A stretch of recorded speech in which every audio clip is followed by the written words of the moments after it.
At this pivotal time in humanity's evolution, we are beginning to remember our organic technology. A technology, when used correctly, can create an experience that the majority of people the world over want to live.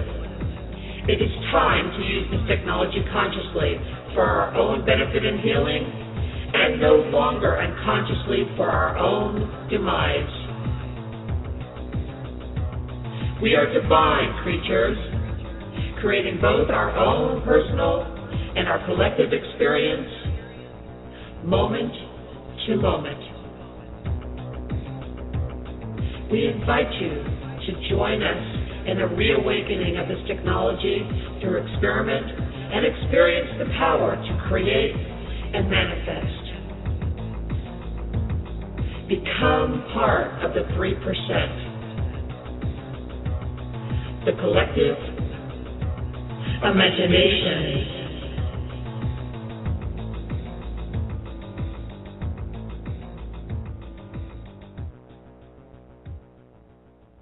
Welcome, everybody. I'm Lisa Harrison. Welcome to the Collective Imagination Show for this week.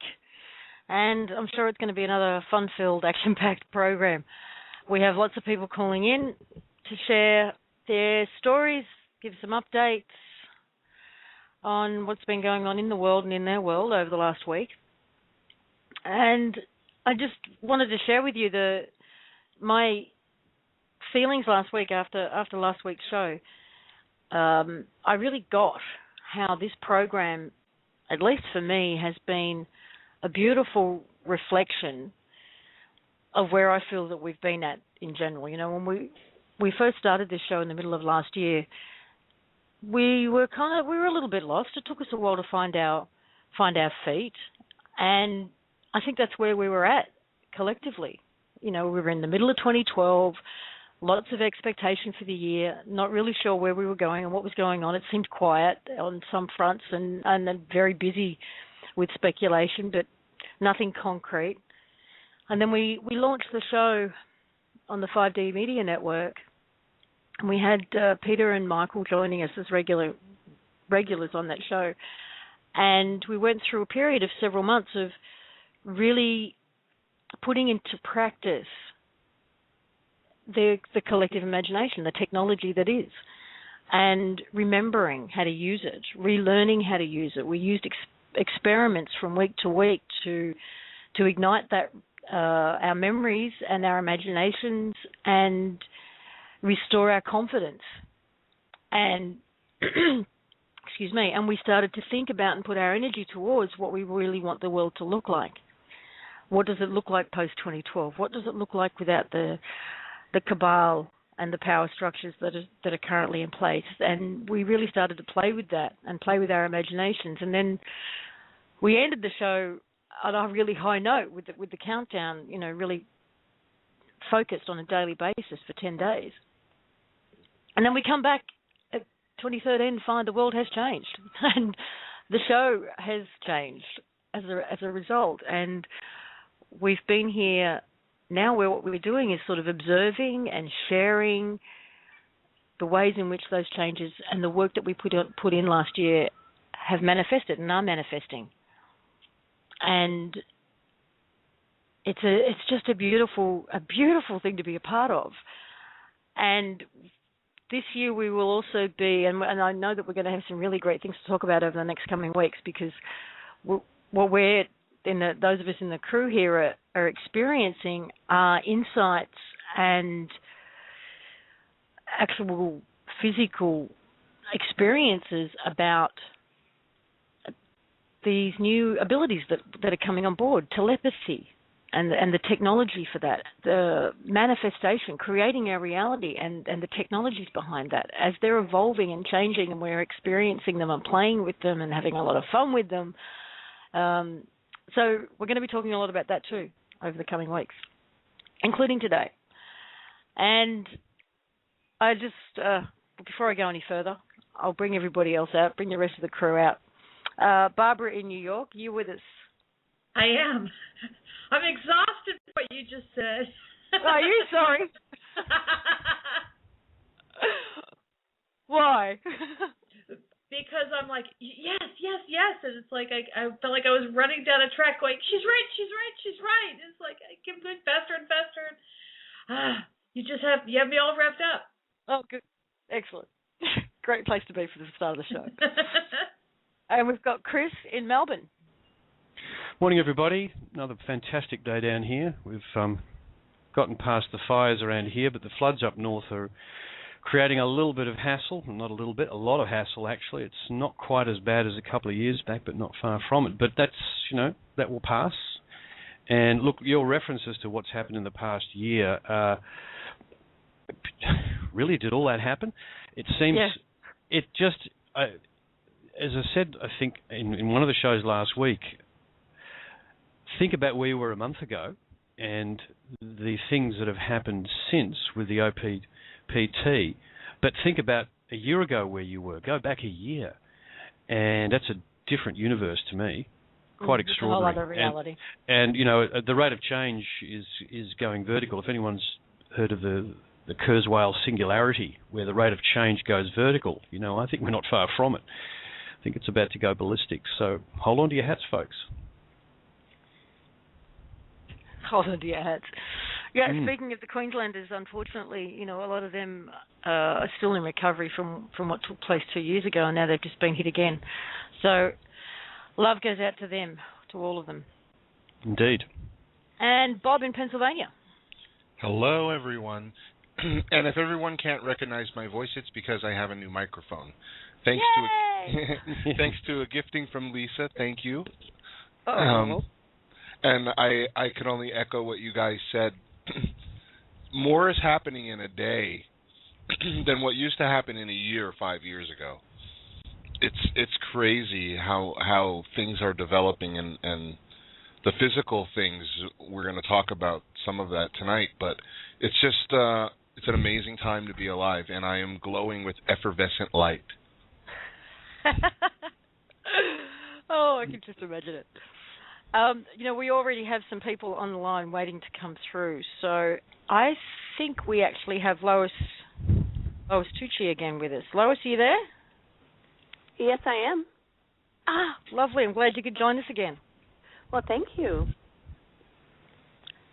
And I'm not sure who else we've got in here. I'm going to have a try. Who's area code 707? Hi, that's me. I'm calling with a question. Oh, okay. Are you ready to take a question? Sure, let's go. Okay. Well, on another program you were talking about how the One People's Public Trust gives us the financial freedom to do what we want with our lives, and so I'm wondering how and when can we actually get funds to actually be financially free to to make that a reality. Lois, do you want to take that one? Well, there's still a lot that has to happen before that comes about, but it's not going to be like we envision. It's not going to be monetary. It's going to be probably more of a digital type thing. But Heather has more on that than I do, so that's all I can add at this time. But it is coming. Do you have any idea, like, how Sorry, long caller, that what was your name? Deborah. Deborah, Yeah. things are happening very, very fast, and I'm sure, as you can imagine, there's a lot of infrastructure and, behind-the-scenes goings-on that need to be put in place, and we also need to be, as the general public, we also need to be well-informed about all of our options in order to make educated free will choices about how to move forward and what to create and what it's going to look like. And we don't know enough yet. The information is still coming, and it's going to come in thick and fast over the next few weeks and months. And I know firsthand how much everybody is hurting. And we all want a solution yesterday. But jumping in too soon without enough information and without the proper infrastructure isn't really going to serve us in the long run. So, as much as I hate to say it, hold tight. And Lisa, that people are predicting a lot of things out there right now. It's going to be this time. It's going to be that time. It's just not set yet. It's done, but it's the release of everything. There has to be other things done. I think there's one more thing that has to be done before it's completed. And I think to a large degree we'll know once it's done. Yes. There are some aspects of it that once they're done, that's when we'll find out about it. And there are many others where our contribution will be needed. So information and awareness is what we all need, and education.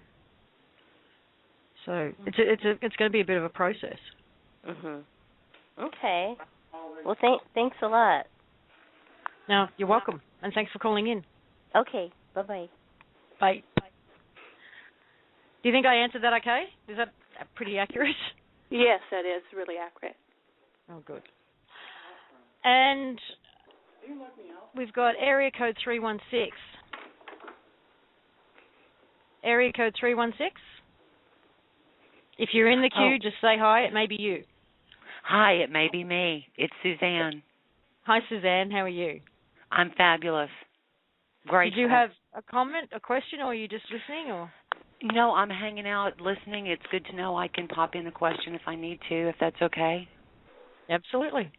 I'm processing a lot of information. I think that goes unsaid for all of us. It does, yes. Well, just mute yourself if you don't mind, so we don't pick up any background noise, and you can unmute when you have a question. Okay, if I have...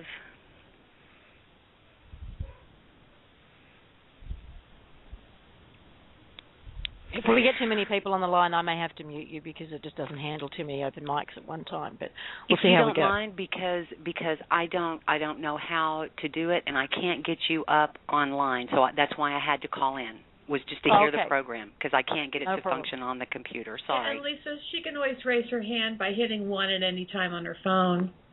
Oh, okay. You do that. Yeah. Okay. And area code 215. Area code 215? Yeah, that's me. No questions at this time. This is Derek. Hey, Bob. Hey, how you doing, Derek? I'm glad you finally made it on the show. Yeah, only by phone. Computer's something wrong with it. Okay, Derek, the same for you, darling. If you'd like to, if you have a question, just hit 1. Otherwise, I'll mute you. Okay, not a problem. Okay. Thank you. And we've got area code 479. Oh, that's me. Who's me?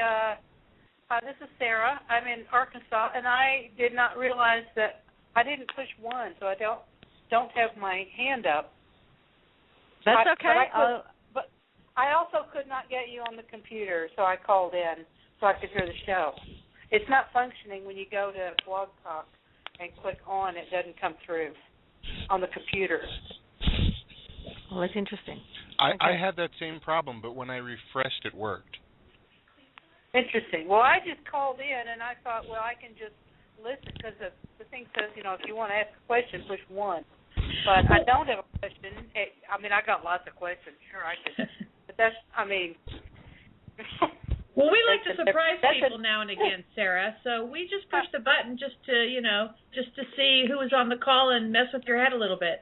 Oh, well.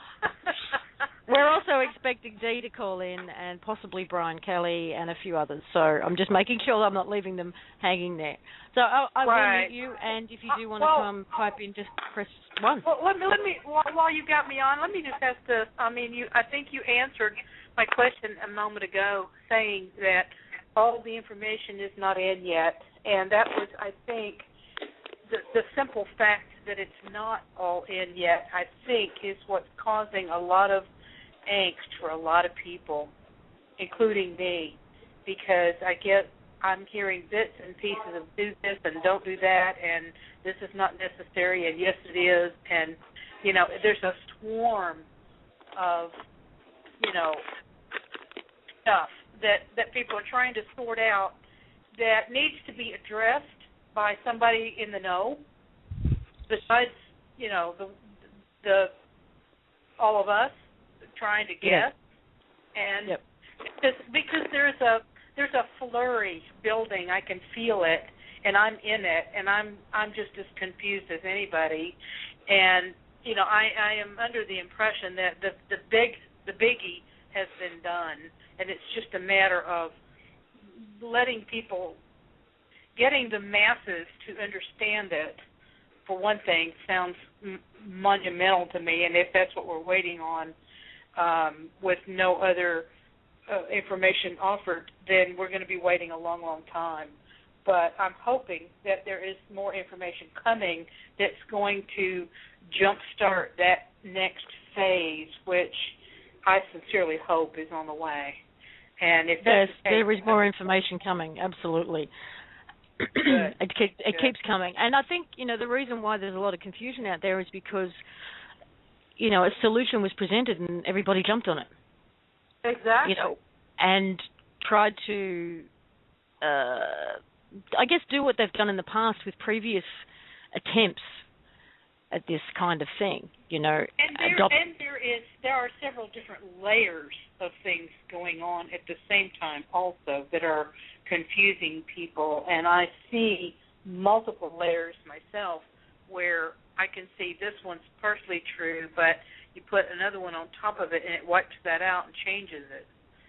And it's like all relative to time, it's relative to the position of, what's bigger than the other thing, and, all of it's true from a certain perspective, but you change that and it gets real complex and real confusing. So I'm really looking forward to some clarity and some, something pretty quick, because I know there's a lot of people out there hurting, and if they just knew that 2 months from now everything's going to be okay. Yeah, I know. Or I know. 6 months, or whatever it is, or some kind of general ballpark guess as to to keep people from waiting for tomorrow, for goodness sakes, because it's not going to happen tomorrow.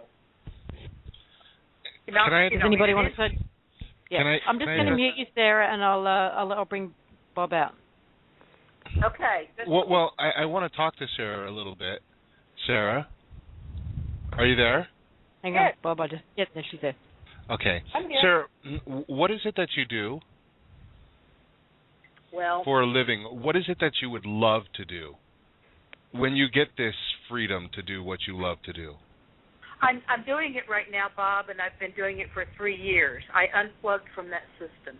I said, this is a beast, and I refuse to feed it anymore. And if I can do it, somebody else can do it, and it has to start somewhere.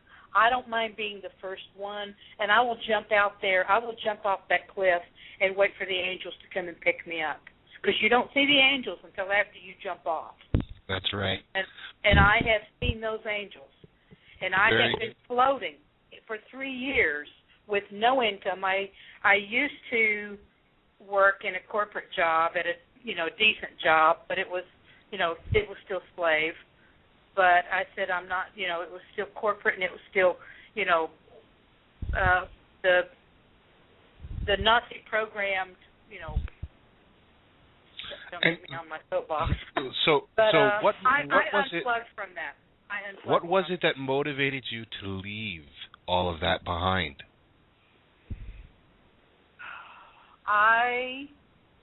It was the truth burning inside of me. There you go.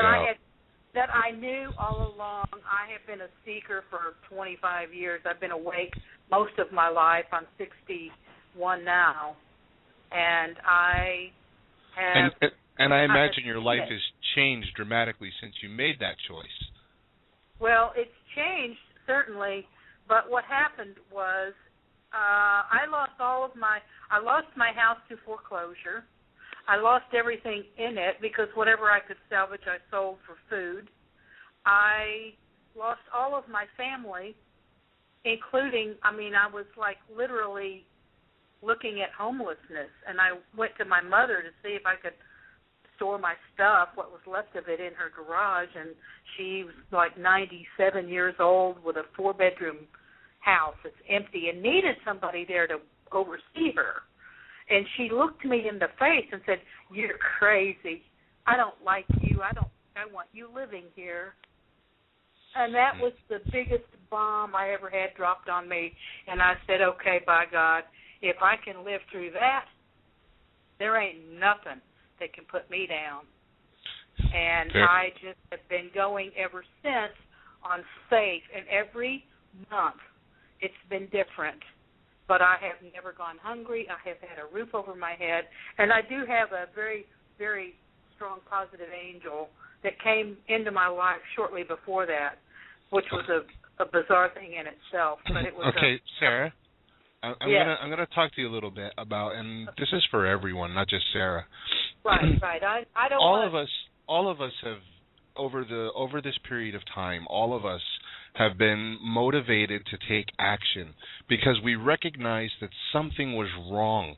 Something was not right with the way the world was going, and you felt the oppression of it. All of us are feeling the oppression of it. But I want to talk a little bit more about this beingness and why it's so important. Because Heather talks about this beingness, and we talked about it on the show in Santos Bonacci a couple of days ago, but I want to expand upon that. When we're talking about beingness, we're talking about the same thing that motivates people to leave their jobs. It's about being true to yourself, your authenticity. And there's so many things in our lives right now that prevent us from being ourselves, for being who we really are and who we want to be. And that could be religious doctrine. It could be fear of judgment. It could be guilt. It could be aspects of ourselves that we look as being negative, shameful, or dark. And these things, they keep us, from being what our authentic self is.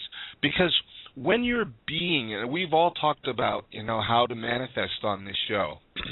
The show is called A Collective Imagination, and it's all about manifesting your reality and choosing what you want. But when on the higher levels, creation doesn't happen that way. It's much simpler than that. On the higher levels, there is no need to create anything, because when you are being authentically yourself, expressing yourself in your true beingness, what it is that you are, what it is that you love to do, what it is that makes you you. And that's what everyone's searching for when they're looking for relations, looking for an environment or someone that will allow them to be them without judgment, without shame, without guilt, without excuses. But when you're in that beingness, there's no need to make any intentions. There's no need to make any creation, because everything that you need to support that beingness is instantly there for you.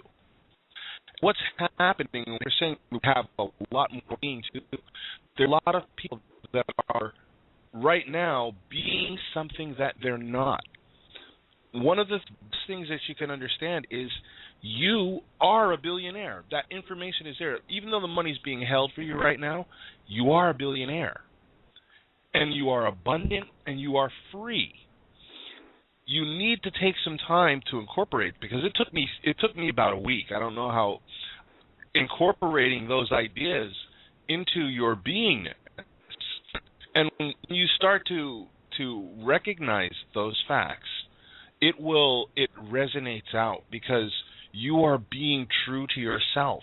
You're being your authentic self, and this is how all this is created, by people moving into their beingness. And this may mean that you leave your job. It may mean that relationships will change, because certain things around you may prevent you from being authentic. And as we approach this change, as this vibration is being integrated into the earth and into the planet, and telepathy starts to get a little bit stronger, there's no way that you can't. Everything's going to be transparent. So there's not going to be any secrets. So the more you can move into your authenticity, because I assure you, If the universe did not need you here, you wouldn't be here. You would not be here. And you wouldn't be listening to these words if you are not part of the creation of what is manifesting here. So everyone, when Heather said that the powers that be have been held at bay, in other words, if there's anything impending upon you, there is action that you can take so that your home is not foreclosed on, so that these debt collectors will not impinge on you anymore, although the funding is not available. And you may need help with, establishing, but this is only a temporary thing, because as this information starts to come out and this disclosure, because it makes no sense, Sarah, to just give everybody $1 billion without any instructions, without any guidelines, and especially without the disclosure of why this is happening, because people need to understand all of that information. And this is the largest legal case in human history. So there's a lot of information to process. You're talking about not just about the corruption in the financial and in the judicial and governmental and social structures, but also you're talking about our true history, where it is that humanity come from and who it is that you really are. And when you understand who it is that you really are, that you are a divine creator, you're going to understand how important that beingness is. So for everyone who is suffering, and I understand that there's lots of things that are still impending on people, we need to make that shift into that understanding that, all of this stuff is going away. There's no point in me worrying about it.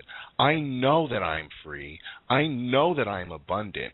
And then you take action from that state, not from the state of, oh my God, what the hell am I going to do?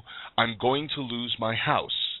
In that state of being, that's an uphill battle.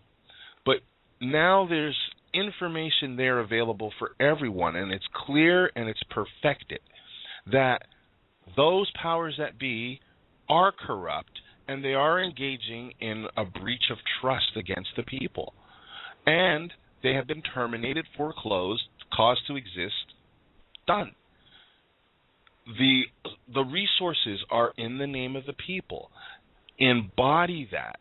And once you start to embody those ideas, you will see the transformation happen faster.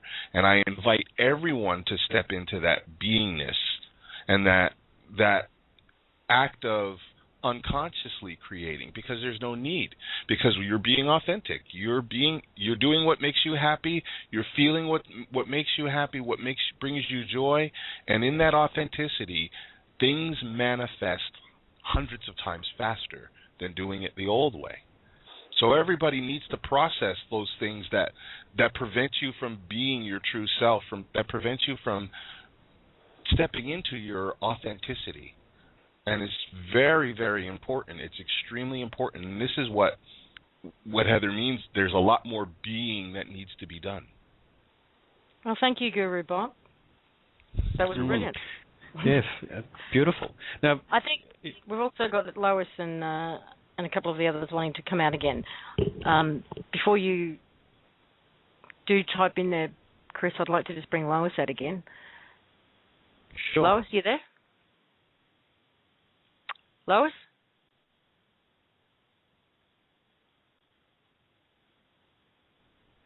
Lois, you there? I still see. There we go. I still saw her as muted. I'm here. Oh, okay. Can you hear me now? I can hear you now. Oh, great. I agree. The beingness is very, very important. We have a lot of magnetic fields around us, and being in the positive and being in the creation, like I wake up every morning and say to myself, and you know what? All around this world there's always morning, correct? When you wake up in the morning, what am I going to create today? What do I want the world to be? Is a real important question to me. What energies am I going to play with today? What energies am I going to notice today?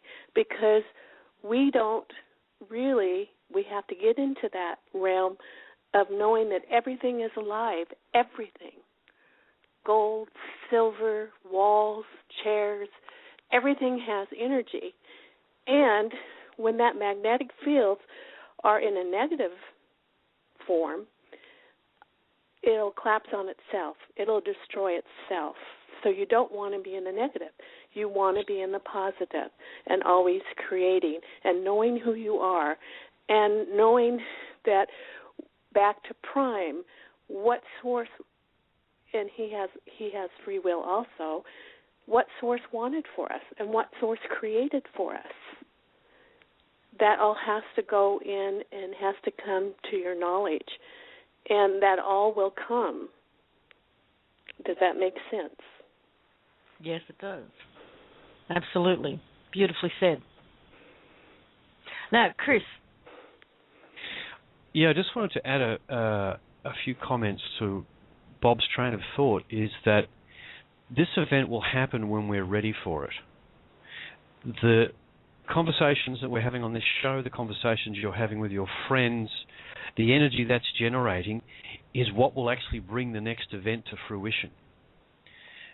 And this is exactly what Bob and Heather are talking about. Embodying what it will take to live in that realm will create that realm.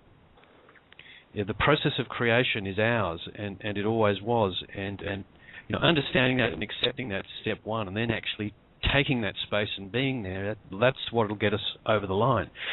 And as we were at the start of the show looking backwards and saying, wow, you know, a year ago, you know, we were different people.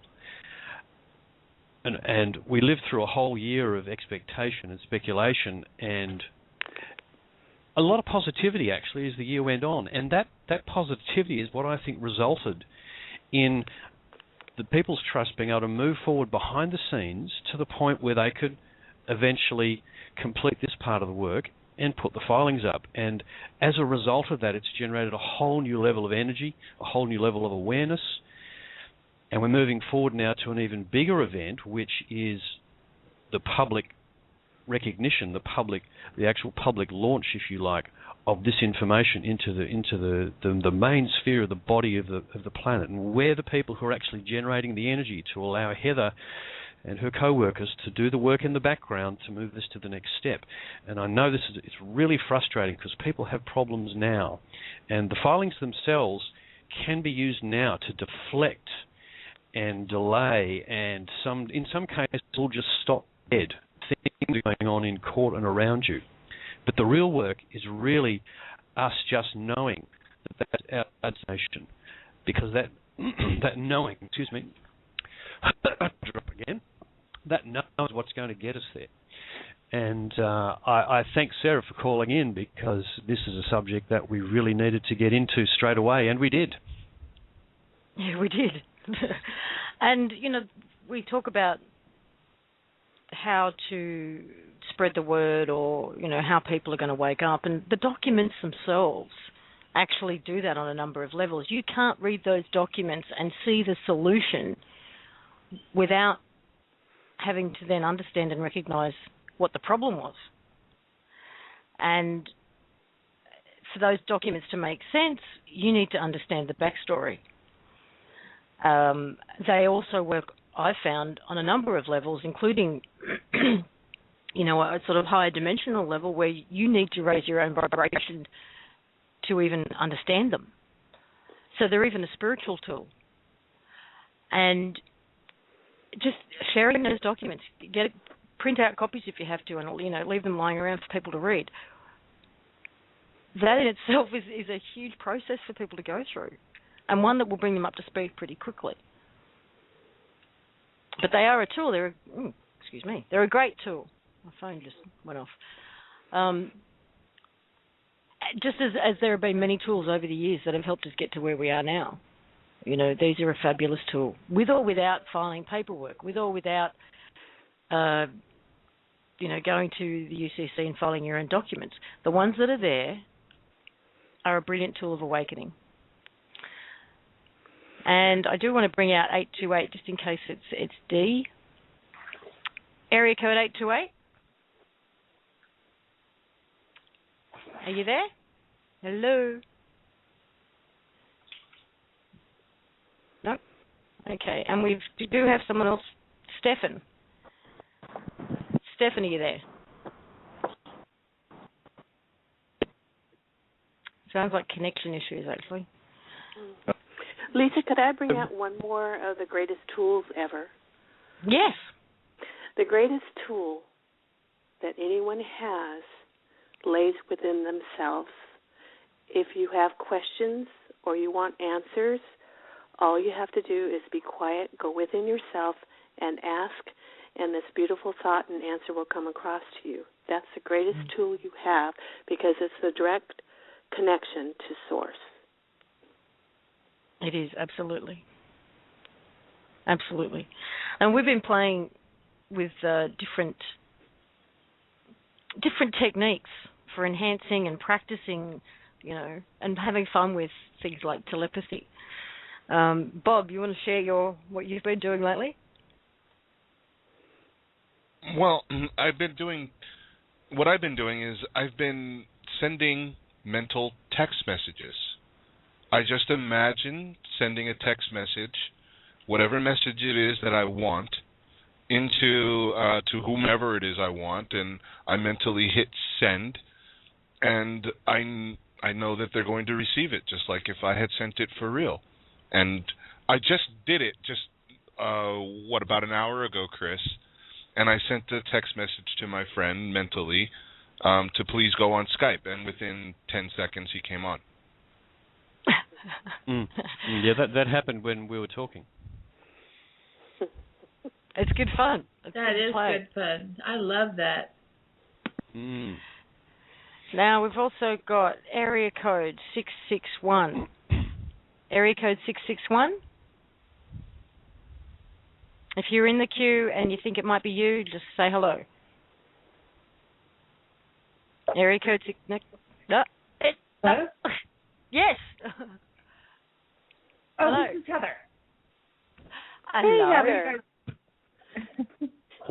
Well, welcome. I don't know if it's me. I'm calling from Skype, so I have no idea what the area code is. Well, welcome aboard. Thank you. Hi, sweetie. Hi. I heard one of your callers was asking about timing regarding the financial system, and just when I was going to hop on to assist at least with that question, my whole internet crashed.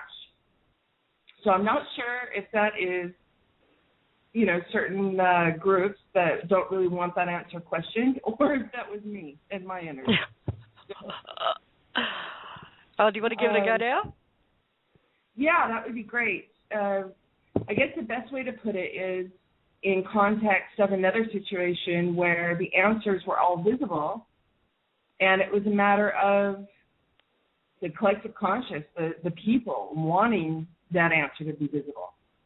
And there was a situation more in the medical field where, I don't know if you guys have heard of zeolites, when the volcanoes go off, the lava goes down and creates zeolites. So these zeolites, they've been able to empty them out and use them and put them into the body so that they can capture all of the toxins inside the body naturally. So it's like a natural chelation therapy session. And so I'm sitting with one of they have a pyramid type structure, and this Jubilee diamond, whatever, very high up woman, and I were talking about the humanitarian side of things and the ability to make sure that this wonderful product, natural product, gets out to all the people. And I did a lot of research on it so I could assist them in figuring out how best to get this out for everyone and make it so that those that had the ability to buy the product were also helping those that didn't have the ability to buy the product. And as I was going through the research, I found that actually the zeolites were helping get rid of all the cancer toxins, the cancer cells. They were actually transmuting the cancer cells, as well as some other type of scientific research having to do with mercury poisoning and aluminum poisoning and everything else. Well, they brought the chemist over to meet with me as well as the vice president of this company, and it was doing really, really well. And I gave them the structure of how to actually do the financial side of it so that everyone on the planet could have access to it. And they told me, you know what, Heather, we went to a marathon. One of the, one with the pink bows. Can't remember the name of it. Susan. Like a breast cancer support one. Well, yeah, it's a huge marathon that people know about globally now. And so they were saying that they set up a booth to explain this to everyone, and they actually got physically attacked by those that were running in the marathon. And what they explained to me was, if the people are not ready for a cure, then the system that actually knows the cure exists, meaning the breast cancer research societies and the American Health Association and everyone else, they're going to use that illusion, that deception, to get the people to discredit the data. So basically they were telling me, you know, they're out there explaining to everyone, hey, there's a cure to cancer.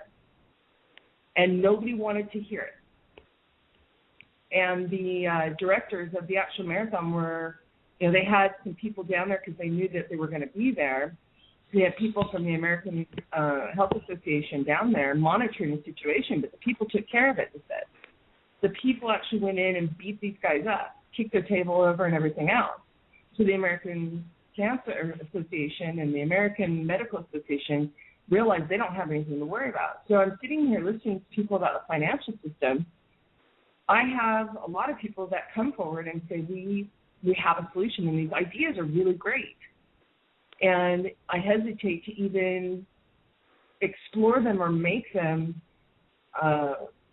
known at this point, because people are still focused on the representation that the slavery systems want you to be focused on.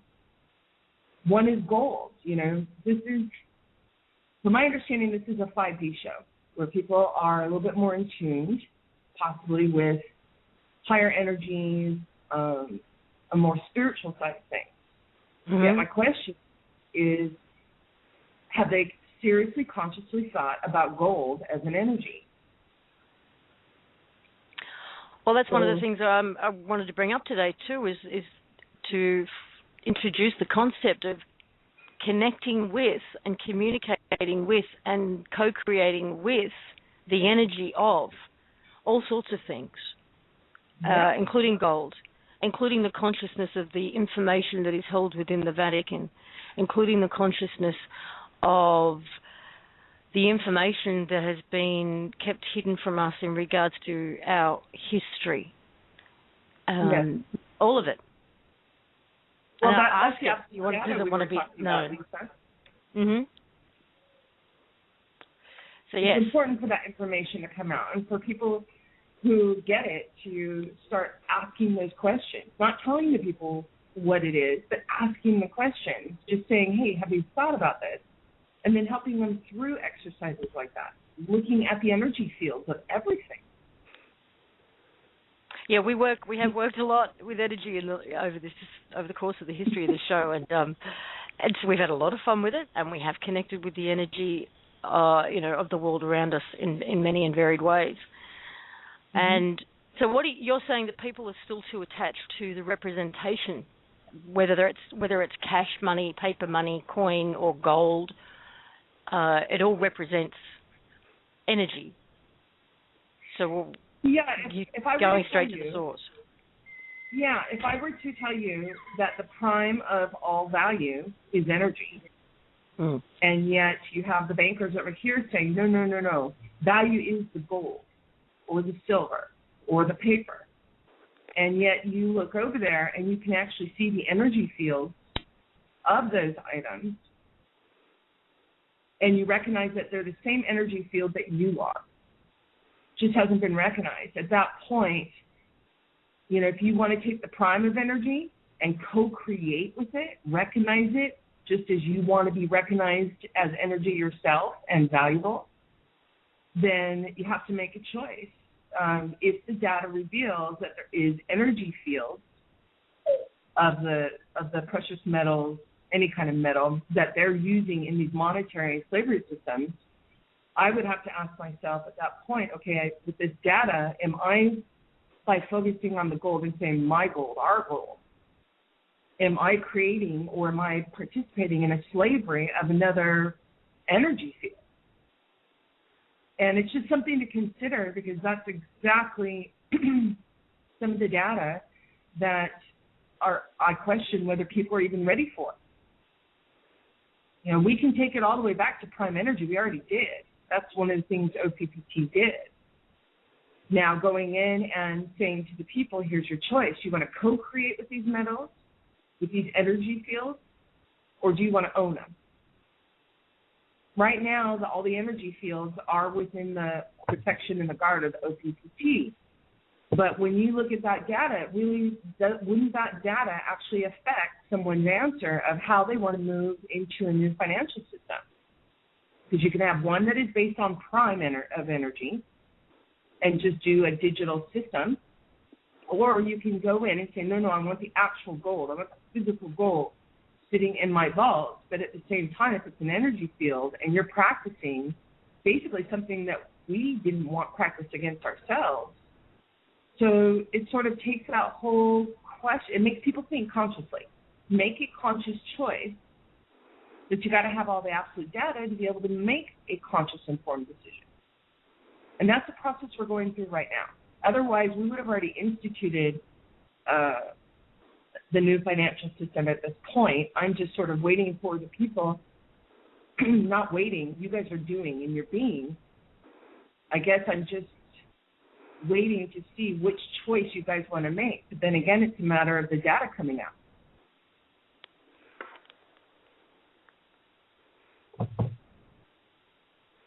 So the financial systems are there. They're already there. They're ready to go. It's just a matter of which choice people are going to want to make.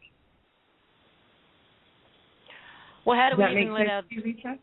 Yeah, it does, and I love it.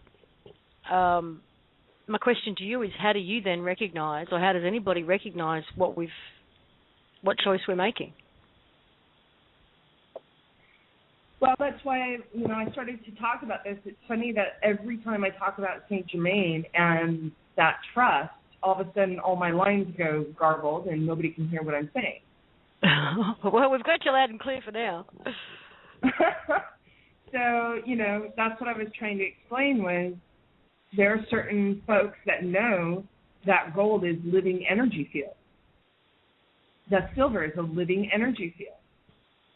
And basically the how-to guide on accessing that particular energy field is by raising your own energy field to that one. However, that energy field of gold and silver and the precious metals are being pressed down as well, just like the people. So you really don't have to climb up too high, do you? No. And what we recognized was go in and secure, whether people know it's a living energy or not, we went in and secured it back to prime. And at this point, it's a matter of, did people choose to let that gold and silver and precious metals, to recognize them as living energy and let them be free and use a digital system to account for the value? Because the value really is just energy, but the people still need to know how to work that energy field and create. If it's a matter of people wanting to know how to get a burger on their plate, to take a gas in their car, and a bag of bread in their bread box, if you are able to manifest those without having to use gold and silver, then what's the point of gold and silver? Yeah. Yep. Okay, so this how-to book, basically, if, let's say, the data shows Saint Germain and all the rest have the information to tell you guys how to access it all along, the education material, and they're working closely with the Pentagon or the international equivalents, which actually manage the education systems to the people. With that data, I would sit there and kind of question, well, why hasn't it been done?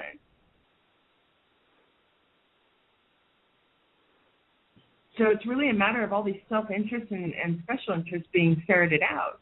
Yeah.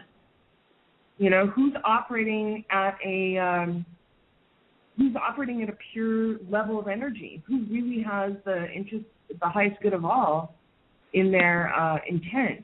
And the gold exercise, as pokey or funny that it seemed to anyone, that exercise is an actual event. That was beautiful. And I think that's what triggered a lot of the conversation around the consciousness of things in general. And it did start a lot of conversations around the idea of, do we need these representations anymore? Can't we just go back to prime? Right. And it's a conversation that absolutely has to happen, and has to happen on a wide scale. Mm-hmm. You know, we could have gone in a long time ago and just freed all of that energy. However, to get this into people's consciousness and have them make a conscious choice, I felt was very, very important. Yeah, it is. So that's where we are right now. That gold exercise is actually an actual event. And when I released it, it was to bring this into the energy fields into everyone's consciousness, but it was also a notice over to Saint Germain and the rest of what was about to happen. So, Heather, it's Chris here. Good day to you. Hope you're well. Hi, Chris. Just to clarify specifically what you're trying to say was that at the moment you are really waiting for us to make a decision between a system where we recognize that we and our energy are the value in the system and develop from there accordingly, or whether we want to stick to a representation of value, which would be to say, okay, gold is our standard for exchange of energy. Because I have to assume that people listening to this show realize that the exchange of money in our system is actually a representation of an exchange of energy. That's really what's going on. Just as the straw man is a representation of a state of being, which is another manipulation that we're having. So, you know, if we can get to that decision point, you know, that's through the release of the absolute data, so that people really are equipped to make a decision, then we move on. Yeah, my greatest... No, go on, Heather. My greatest concern was this: if people were unconscious about the energy fields of the gold, and let's say they said, no, I want our gold, we're going to have this backed up system based on precious metals. You know, if you co-create with those energy fields, they'll do it because you ask them to, and there's this unified love grid system. Some people call it the crystalline grid. I just call it the grid. And they would actually absolutely participate. They want to have fun. They've been so bogged down with the same shackles everyone else has. Yeah, the shackles may be around a different type of body part or a different type of being form, but they're still there. So my concern was this: if we went out and released all of this, precious metals and everything else, they'd miss the point. And I wouldn't want them to foreclose on themselves because they didn't have all the data. This is an energetic issue. This is a magnetic issue. Really, we could... Sorry, I'll just complete my thought. We could go... What I was really getting to is that we could go to a system direct from where we are, a system where there is no money. Yes. Just recognized energy exchange. You know, the ultimate barter system. Yeah, I mean, we could actually, you can do a digital, and it's backed by the prime energy, which is a truer, more accurate, and leaves less room for any jokesters. That would be the most adaptable to bridging that old paradigm and the new paradigm, the now paradigm. So take the gold. So you take the gold entirely out of the equation as far as being a representation of value. As far as being a representation of value, yes. However, the gold and the energy fields of gold, silver, all the precious metals, anything any energy right now is so willing to co-create, and they're so excited about the opportunity to co-create. But then again, if you have an unconscious body that doesn't see them as energy, how does that actually work? So if you go in and you bridge that need, and I hate the word need, but then again, the word hate is not even energetically speaking in line with the now.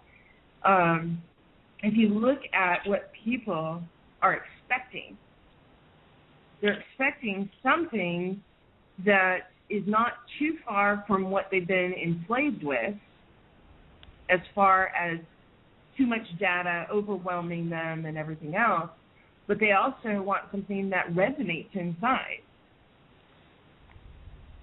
Yeah, I mean, I think you've both expressed what my concerns have been with the idea of having any form of representation of the energy, is that there's always the chance, perhaps, that that representation will always end up going back to being accumulated in one spot again, by perhaps people who don't have, the collective best interest in mind. And there are quotes throughout history of people saying that we could split all the money in the world equally amongst everybody, and then within 5 years we'd have it all back. That 1% would have it all back, because they know how to do that. They've known how to do that. The information and the level of consciousness that goes with that hasn't been dished out at the same time. So if there are no representations, then there's very little, as far as I can tell, ability for corruption. Well, I mean, if you go and recognize everyone's value is their energy. Yeah. Everyone's more than the sum of what they've produced. They're everything that they are just being. So all the thing is, these great people, I work a lot with these DARPA boys. We call them DARPA boys. They worked for DARPA. All of their inventions that they pulled down from the ethers, because most of them are very, very spiritual. And they will tell you they ran off because all of those that they created for the highest good of all, for everyone to benefit from, got buried, stolen, or otherwise just taken. And at this point, it's a matter of recognizing everyone's energy. Anyone can go create. It doesn't have to be, some Einstein or DARPA type of project. It could be as far as creating a community, such as what you guys allow me to be a part of every day at this point. And watching that energy just manifest, and opportunities find and manifest visibly for everyone to experience and implement if they choose.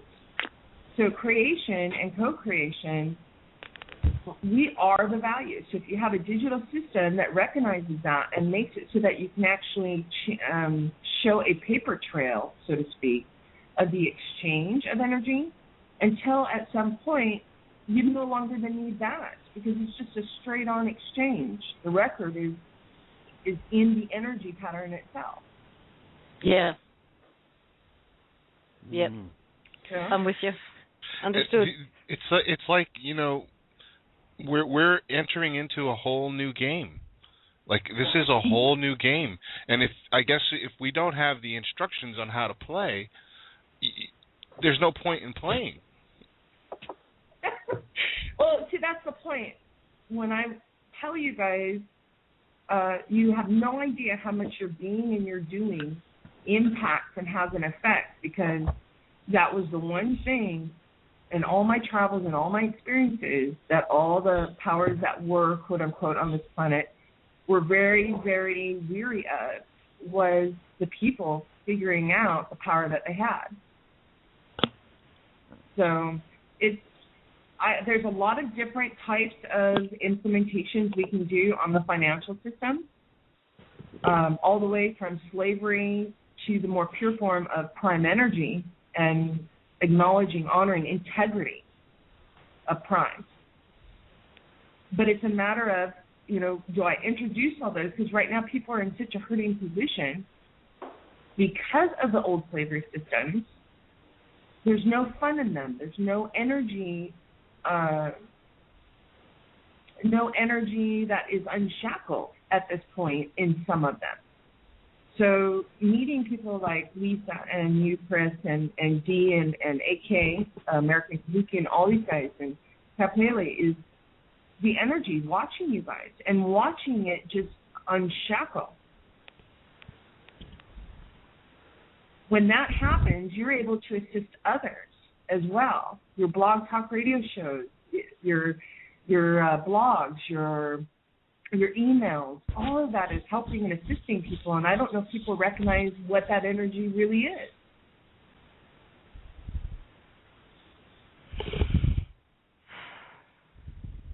I think this audience does.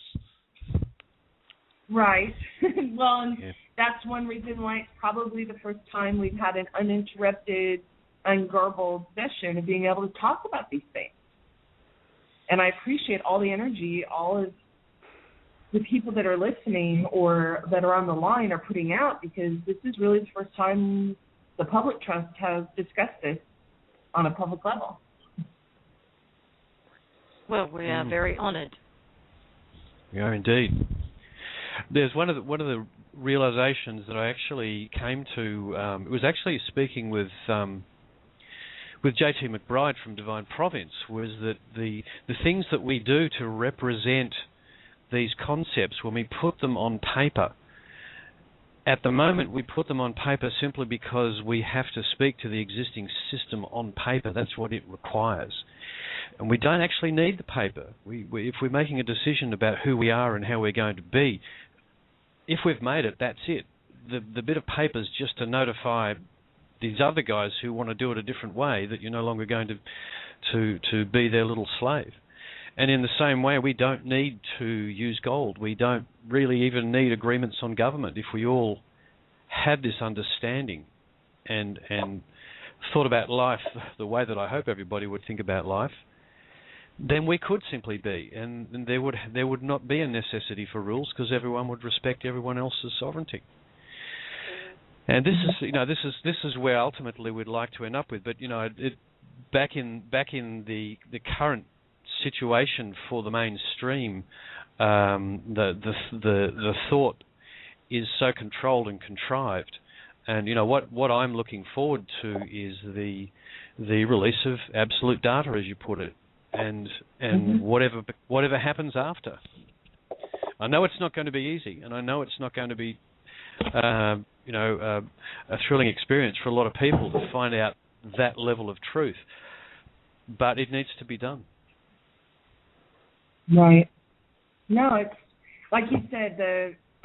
If you look at our filings, especially the Notice of Declaration of Facts, you said something very key, that it's just a matter of thought, a matter of action, and putting it on paper just enters it into the systems basically that have been foreclosed on now. And when you look at our paperwork, that is absolutely recognized.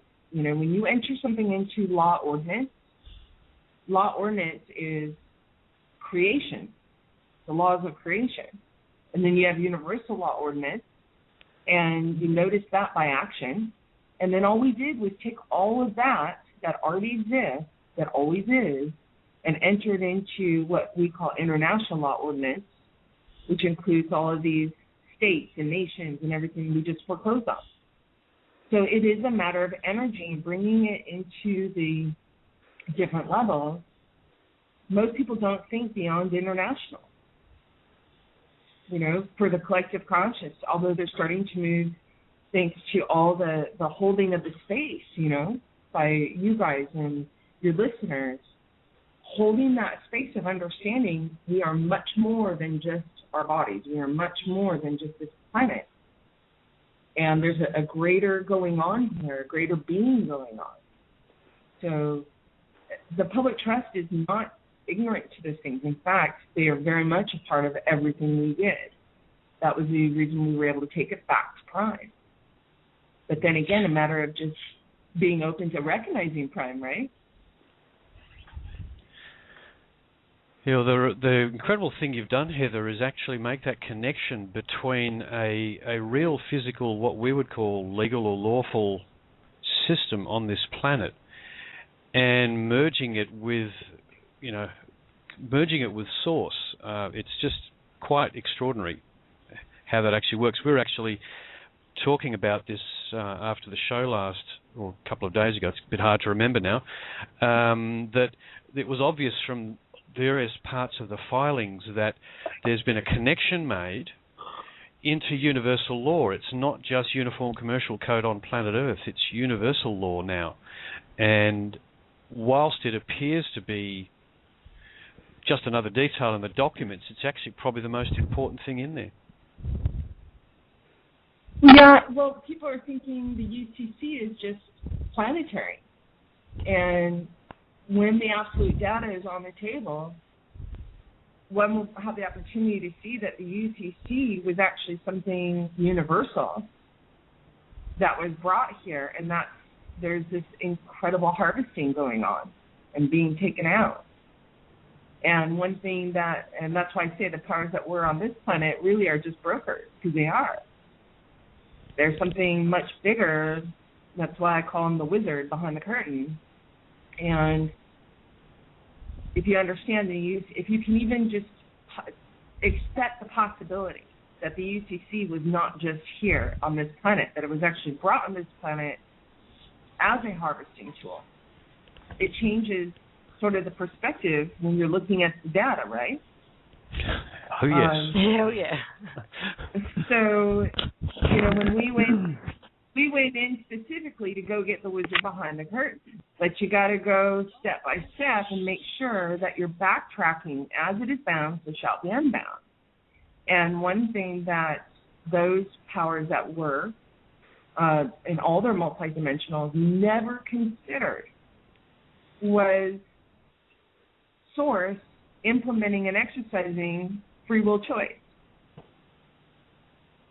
They all expected free will choice for themselves. They all expected and commandeered and managed the free will choice of everyone else, but they never, ever, ever considered for one moment Source exercising Source's free will. In allowing this connection to be made and brought to us. Exactly. They recognize it, and that's one reason I'm going gently, but at the same time consistently and firmly. The public trust is moving in exactly the way it needs to move in order to make sure that, I call them the divine. Actually, I call them what they call themselves, the divine. For me, if something is divine, then something else has to not be divine in order to support that position. When you reconcile both of those, all of a sudden it's absolute. You have the yin and the yang living in harmony. So if Source's free will choice is that everything and everyone is absolute, equal, all of one.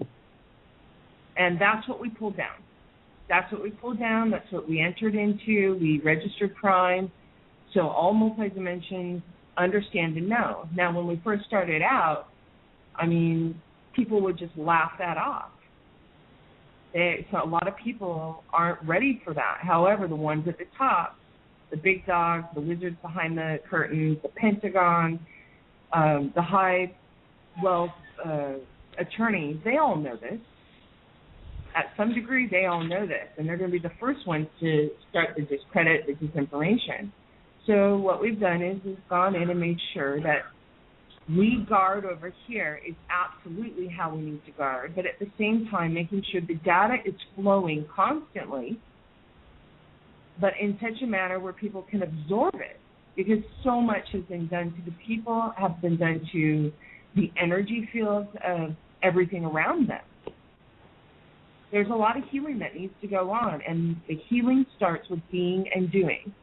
That's why I say it's so important for everyone to be and do, and you guys are doing it. We love it. But do you think we're at the point where the Band-Aid needs to be ripped off? And you tell me. Sorry? You guys tell me. listeners, tell me. Well, I tend to think we are, because I think we're going to need a shot. We can rip the Band-Aid off, but is that going to be in the highest good of all? Oh, that's a pivotal question. Absolutely pivotal.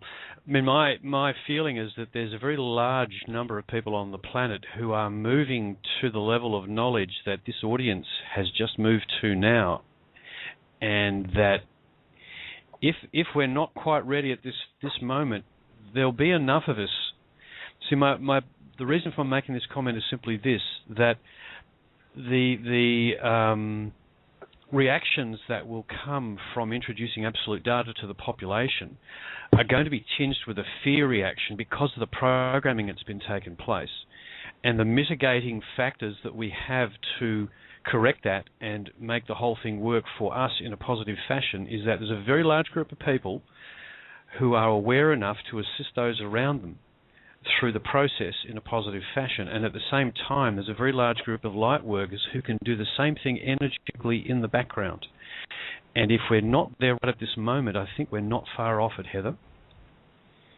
Well, and that's sort of the energy that I was getting. I Skyped Lisa and the rest today saying, I'm watching all these energy fields and getting these communications from Italy and Australia and other places, and a lot of questions regarding CVAC. I see all this data that usually comes on the table, and it highlights for me. And then that data tells me what to focus on. So it's a really great tool that I use that really is helpful. It lets me go through basically the same amount of data that people would go through in a year, I can go through in a very short period of time. And so when I'm sitting here looking at all this data, the CVAC is really popping up because you guys want it to pop up. You want to know the tools of how to implement. You want to know what can we do. I said today, how much fun do we all want to have? Because the questions you're posing here, I believe everyone is ready, because all I see are the eternal hearts that are embodied in each and every being. That's all I see. And they already, all those eternal hearts already agreed to the end game before the game even started. Yeah, what we're finding go ahead. Yeah, well, what we're finding in our conversations is that we've stopped talking about the powers that were. We really have. What we're talking about is what comes next, and how to really get that conversation started. I mean, I've got later on in the show, I wasn't sure what was going to happen in this show because they've been just like the last couple of weeks have been quite unpredictable. But I've got a whole bunch of aspects of CVAC that we could begin discussing, as and when we want to. But with the added understanding from the last week that it's just an option that you've created, which is a placeholder for us to take a breather and get our level of knowledge up. And it doesn't have to be the absolute structure. I think it's a fantastic structure myself, and I think it's something we should build on. But I'm thinking that we're already looking forward, like the past has done, and we just need the rest of the planet to catch up to that place. And ask me personally, I'd say rip the Band-Aid off, but I can only speak for me. I well, think then that, how about we... Go ahead. I'm sorry. No, I was just going to say, I think that a lot of what I'll call way showers, starseeds, the people who have spent their whole lives developing and coming to this point of awareness are ready. And they've been ready for some time, and they're like, just give us the means and let us do what we do, and we'll do it. But a lot of them are feeling limited in what they can do. A lot of people have projects and ideas that they want to get off the ground, and they're mentally, spiritually, and physically ready to do the work, but financially they're encumbered. And they can't. There's this level of frustration, and perhaps that's that building of critical mass. I don't know, but there's this level of frustration that's building. I feel like Lisa had once said, we're pressing up against the edge of the bubble, and just like, please, just let us go and do what we do.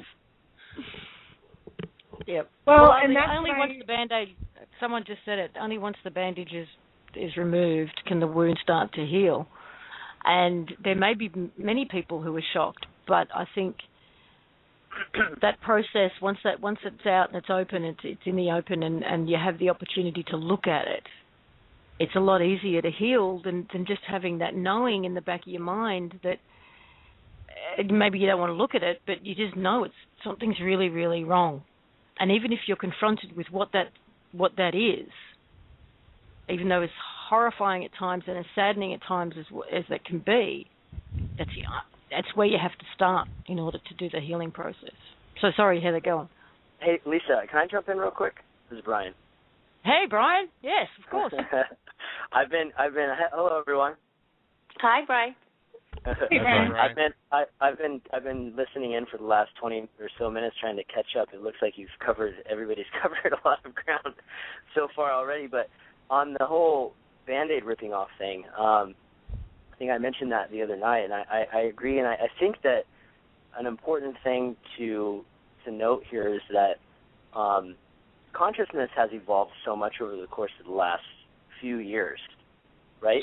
So at a deeper level, we sit here and we talk about people being ready or not being ready, and the honest truth is that there's a lot of people out there that if the ball dropped right now, it would catch them off guard. But I think that on a much deeper level, the people, whether they're consciously aware of it or not, are much more ready for this absolute data to come out now than they once were, because they've been preparing for it subconsciously and unconsciously for so long.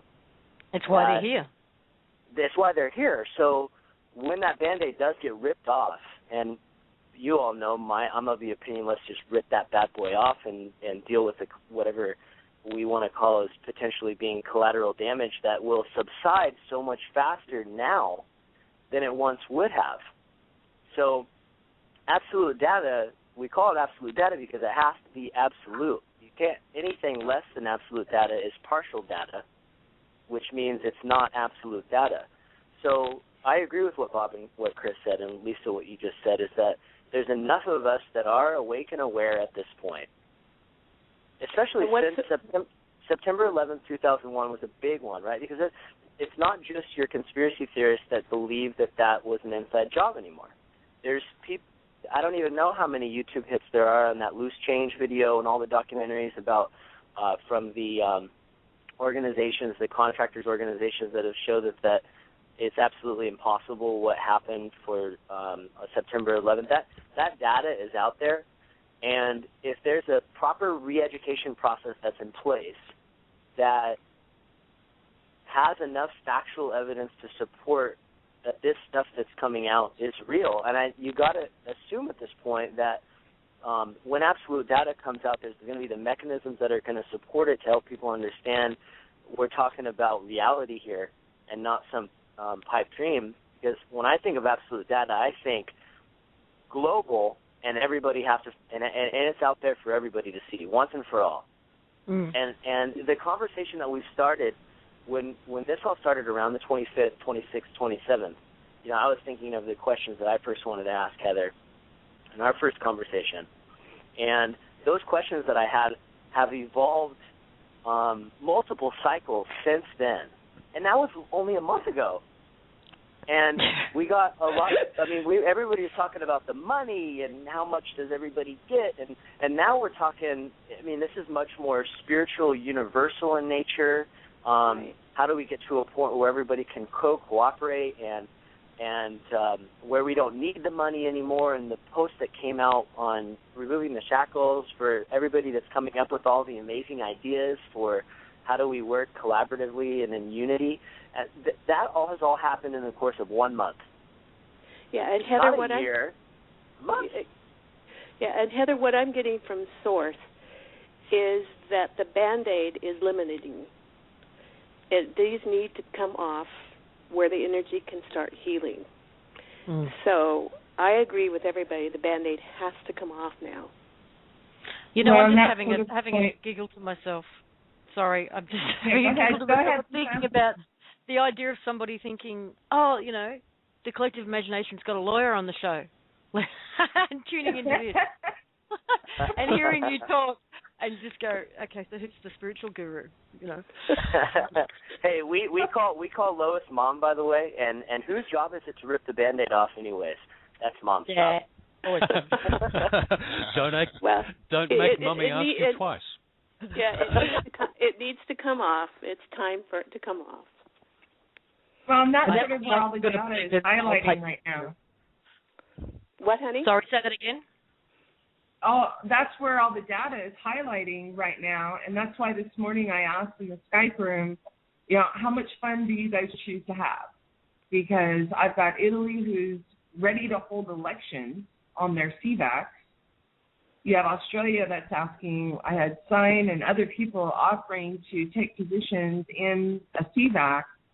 And so what I would like to do and what I propose to every listener, to every person on this planet is let's get some kind of technology together, because I'm not a wizard in the techie side, but let's get the people together and just say, okay, here's the framework, and I can explain this is how the framework works, meaning it's just a safe harbor. Now, all you beautiful people, bring all your talent and all your energy in, and let's get this thing working and moving. We have Caleb, who's a wonderful code writer who can do all the code writing, does a lot of code writing for financial. So if you pull this all together, your CVACs are up and running within about a 2-week period. Or you can actually exchange value for a bag of bread, for, gardening, whatever it may be, even up to a car. It just depends on how the spiritual vendors, so to speak, the ones that are in the slavery system from before, a lot of them are very spiritual, and they want to see a different system. So all of a sudden you have these products that you would think that are not obtainable, whether it's a car, whether it's energy, whether, and what I mean by energy is for your house, until you guys figure out, and we all figure out how to light our houses within ourselves, there's certain things that people need. And what I'd like to make it is so that they don't need them. They have them. So Heather, let's start it. My Skype's going off with people sending me messages who are obviously listening to the show, just going, yes, yes, yes. All right, well, let's do it then. And it's also what you've just said is very much in alignment with what I'm doing, because one of the things we've done here is register the opt-in website, and the whole purpose of that was to put a description of CVAX, a very succinct description of the CVAX up there, and actually have people come there and actually vote for, yes, I want the CVAC from my country or my region or whatever activated now, so that we could get an idea of figures and get an idea of how much this information is spreading, and for people to put their hand up, to want to be a part of it, be one of the public servants involved. So if I can talk to Caleb, maybe we can get that happening a lot quicker. Yeah, let's go in there. I know, look, the CVAC, it's got no geographical bounds, because the people don't have geographical bounds. Not naturally. Right. God didn't make you, and then Source didn't make you, and then put a stamp on your butt that says for Italy or for America. So why should our systems reflect that? Our systems are there, and really it's just a matter of having a geographical location that serves all the one people as they travel through there. So I would really love to get this up. Let's get it running. I hear the people saying, let's do it. I want it. So let's start organizing and be efficient. I see all these websites going up, these blogs. A Wikipedia, I think, page went up for the OPPT. Let's start being very focused, being very efficient, and let's have the effect we all choose to have, which is moving, growing, learning, ascending, whatever word you want to use. I don't care, because it's the energy that I'm feeling right now. So let's just do it. Yay! Yay! Yay! Hell yeah. Okay, now just as a question for you, because in tandem with the implementation of CVAX, there's the concept of the absolute data being presented to those among us who aren't yet fully across this. Do you see that the energy we unleash on starting these entities will generate that event, or is that something that's going to come for some other reason?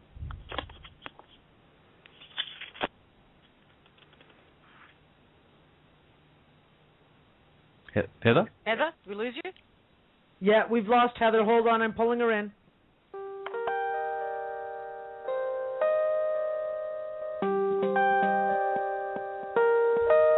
Where's that music coming from? It's pretty, whatever it is. It is. I think it must be D. Hi, guys. Hold on. It's me. It's D. I'm pulling her back in. Okay. I love that ringtone, D. Oh, did you get to hear my fancy ringtone? Yeah. Put it on hold. It was good. Sorry, guys. Sorry. Why can't I find her? Hold on. Guys, just give me a second. Straight back in on the switchboard. But give me a second. I will say this is the best connection I think we've ever had with Heather. Oh, no kidding. I don't want to jinx it, but it is the 5D Media Network. Oh, guys, I hope you enjoyed this call because the last three calls we really haven't known what's going to happen, and I think we just made history. By the way, doesn't that make for the best call? There she is. Oh, I'm technologically challenged, I must say. And no comment. Chris just posed a question to you, which you probably missed, so I'll let him repeat it. Okay. Welcome back. Look, I'll try and rephrase it exactly as I did. Starting on implementing CVAX immediately will unleash a huge amount of energy. And I'm just trying to figure the effect of that and how it plays into introducing absolute data to everybody else. Now, are you saying that by unleashing the CVAX now, we will generate the release, from its prison of the absolute data, or is there some other mechanism that is going on in the background that we don't know about that will actually cause that event to happen, or perhaps both? What I can say is this. Every present moment of you guys being and doing is unlocking absolute data. So I find that one will tend to look forward expecting that some other action or being will unlock something when it's actually happening right now. So yeah, I mean, as far as letting the floodgates open, we all knew when we went in and pulled the CVAC down from Prime that the CVAC was going to be a huge healing moment, that it was going to be an incredible forum, so to speak, a Prime forum where people could actually experience and learn and work with the energy field. There was going to be, if this CVAC allows for all this to happen, absent self-interest or special interest that damages any other. Transparency is integrity. Truth is integrity. So it's a matter of responsibility. So yeah, these CVACs and actually diving into making these things work on a practical day-to-day basis, moment-to-moment basis, it unlocks huge amounts of absolute data to come in. Basically, it's akin to ripping that Band-Aid off. Really, that's what it is. Well, I like what Caleb said, because Lisa was talking to Caleb here about the CVAC and about the Aussie CVAC and the four of us, and he says, good, start by making a separation between the corp and the organic. Issue a declaration that the corp has to stop using the name of the organic and see what happens. Yeah, I mean, it's all on there anyways. That's why they're having such problems right now. They can't get anything to move. And all you have to do, by you actually stating what you are, you prevent anyone else from stating that you're something else. Or using you. We have we have, for instance, some group asking for donations as the One People's Public Trust. Well, we went out and all we did was say, hey, Public Trust doesn't ask for or even take donations. So just by making a clear statement, you don't have to be rude about the other. You just make a clear statement of who you be, and then the people understand, they know. So just declare. It's huge. It's a huge effect. So, Chris, I think you're going to find that this will be a lot of fun. Everyone, I believe, will find it'll be a lot of fun, and fun is a measurable frequency. Very close to love. Guys, I still like my ideas of fun. Yeah, go ahead, Dee. What was that? Oh, no. We won't get a private conversation that we had earlier about my ideas of having fun, and I don't know, everyone thought it was quite humorous, but I don't think the powers that were would. Hey, Dee, you should make that into a post for tonight. It involved whoopee cushions and purple dye in their shampoo. And I thought that would be a lot of fun. I just wanted to say that we actually do have a lot of callers, and I'm sure they will have questions, and if I could bring some of them out, because I've been waiting patiently for a very long time. We do have... Where have they gone? Have they gone? We've got Lois. I'm going to try T. Wallace. Hello? Hello. Okay. I'm here. Okay. Yeah, this is Tony. From Tony from the chat room. I guess I'm Zaruga in the chat room. Oh, hello. How you doing? Very good. So you guys are ready for the Band-Aid to be ripped off, huh?